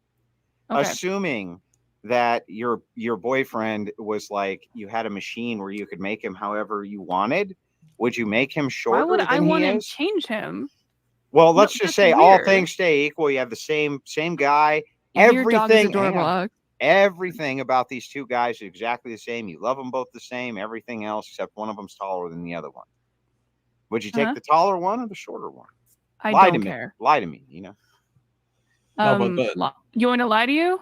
Yeah, lie to me, Nina. Tell you you have no preference. I'll Come marry on. Rachel. You would date the taller guy. Let's not cap. I don't care. I don't. I don't know if this is like a fucking enigma to you. I don't care. Yeah, There's actually a lot of like information on this where women don't really care that much about stuff like that. Like if we're talking about like on dating apps, you're absolutely correct. On dating apps, there is a big statistics when it comes to like height like mattering. Well, then they care. Right? All right, Nina, how many guys have you dated? Dating apps are like very like shallow aspects. It's a dating app, of course. Nina, how many guys have you dated that were shorter than you? Like 3. Really? How tall were they? Well, I'm pretty tall. I'm like I was gonna say 7'8". Jesus Christ. I'm like 5'7". Okay, so how tall were I'm these not like guys? that short of a person. Like 5'6". Like what do you mean? Or yeah, like what do you mean? So they were basically your height? Yeah. Okay. Have you ever dated a guy that's substantially shorter than you, like 5'2", 5'3"? That's not very common. I went on a date at one point with somebody who all was right. Black their a faces little bit out. shorter. Black their faces out and show us pictures of you next to your significant other who was shorter than you. Are you saying going on dates or dating? Because I don't have No, a like picture of me. actually It's not a slept date, with, like right? gave a You don't have pictures. You don't You have want in you the were act? That's dating really you odd were for you to dating ask guys me. that Okay, you but- have no pictures of, really. This is kind of besides the point. Like Nina, it Yeah, doesn't I'm really sorry. matter. It doesn't really matter what you as an individual prefer. You could just be weird as fuck, right? But we're talking about. I We am weird know as fuck. that majority of women prefer like certain traits that we might consider like traditionally masculine. I And think like, do you think you've found like a secret way to change people's subconscious like attraction preferences? Okay, as I said, like I understand what you're saying. That is a fair point. I think that it's not something that I am expecting to happen in even my lifetime. Like I think that it's something that I personally just believe. Like you see the non-binary. A lot of people are non-binary, right? Why do you think that is a popular thing? It's not a lot of people. It's a small There's- population, a small percentage. Sure. Of Yeah, people. no, it's not it's a popular, small- sure, but it's a thing, and a lot of people feel that. Sorry, not a lot. There are a decent amount of people who feel strongly enough to identify as non-binary. Why do you think that is? I have no idea. Like, Generally, from what I understand of non-binary, where I would basically kind of consider myself non-binary, is the rejection of gender roles. Do you understand that? is it possible that this minority is just a bunch of weird people that want to say that, you know, Okay, can I ask we are a you, bit different than the norm, but that still implies that there is a norm, right? Right, of course, because there is a norm. I'm not going to reject the fact that there is a norm, but that's the kind of the entire point, is that you don't want to coincide with the norm because you don't feel like you identify with. Do you identify with your? I assume you're a man, right? Yes. Puppy, oh, so cute. As a beautiful dog. So I'm sorry. Do you identify with being a male or a man, whatever? Like, do you identify with that? Like, do you like being a dude? Yeah, I like it. It's fucking awesome. You like the way that people treat you as, you know, like they see you as a dude in the way that they treat you. It's like if I was born a woman, I'd just accept the identity of a woman. But since I'm born, That's a not dude, what I'm I asking. Can you answer my question? Like, can you repeat the question again? No problem. Do you like being a dude? Do you like the way that people treat you when they see you and they treat you as a man? Yeah, it's fine. Like I don't know what it would be like to be a woman. So Okay, but you like when people know that you're a man. All right. Guys, well, look, like I said, Hold on. I'm all almost. right, all right. You got to wrap Give it me up, a sec. though. We got to wrap it Okay, up. I'm almost done. Would you like to be identified? Would you want people to look at you and see you and treat you like a woman? I mean, if people all of a sudden started treating me like a woman, and it was like the entire world against me, I just accept it. I don't care either way. That's kind of cowardly. Why is it cowardly? Because it seems like you wouldn't like it. I never said I didn't like it. I said I was okay with being a dude. Seems like you wouldn't like short guys, but not everybody can tell the truth today. So, but anyway, thank you so much for that call in, Cheeksta. Appreciate it very much. We're right at the end. We're wrapping the show up. I'm just going to fly through a couple super chats. Okay. Snoop sends in $5. Says spent the day climbing the mountains and dodging feds, only to come back and have to start a new burner account so I can shit post and chat because fucking Grapers reported me. Sounds right. $5 more from Snoop. He says, Alex, why did you filthy perverts reinterpret Curtis Yarvin's concept of the red pill for your sissy game? And do you D-gens even know who Yarvin is? I have no idea who that dude is. Not really part of the red pill, but hey. Okay. And then Wicked Wally sends in $5 over on Rumble, and he says, Nina, we're just trying to reach the real height of this argument. We need you to measure up. We're going to get there inch by inch. I say I'm probably taller than them. Fuck you. That's some serious dad jokes. No, Wicked Wally's, I think he's like 6'6" or something crazy. I stand by what I said. Wicked Wally, I sends in another $5, says since this is clearly the belated Crucible Valentine's Day special. The amount of time it takes a woman to seduce me is relative to how long it takes her to do the dishes and put the laundry away. Ooh. Okay.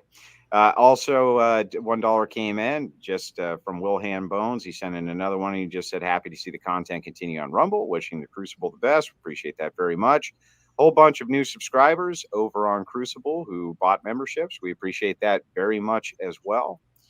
Just wanted to fly through those real quick. We will be back on YouTube in about, I don't know, I think 12 days or something like this. Alex, why don't you real quick before we wrap up, shout your channel out one more time? Yeah, sure. My channel is Playing with Fire. We give practical, no BS sex and dating advice. You can check it out. There's a lot of good content there. Yeah, we also do debates. So if that's your thing, you'll find a lot of that as well. Awesome. And then Nina, go ahead.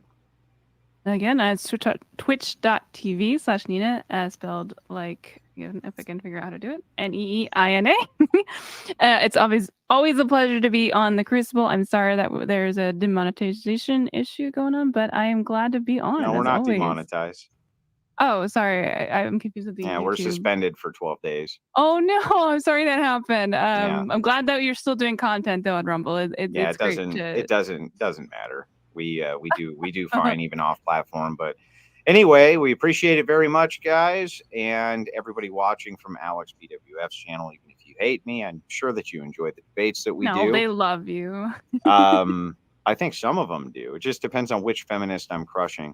Anyway, from all of us here at the Crucible to all of you out there in Crucible land, have a wonderful night. Cool. Thanks for having me on. Okay.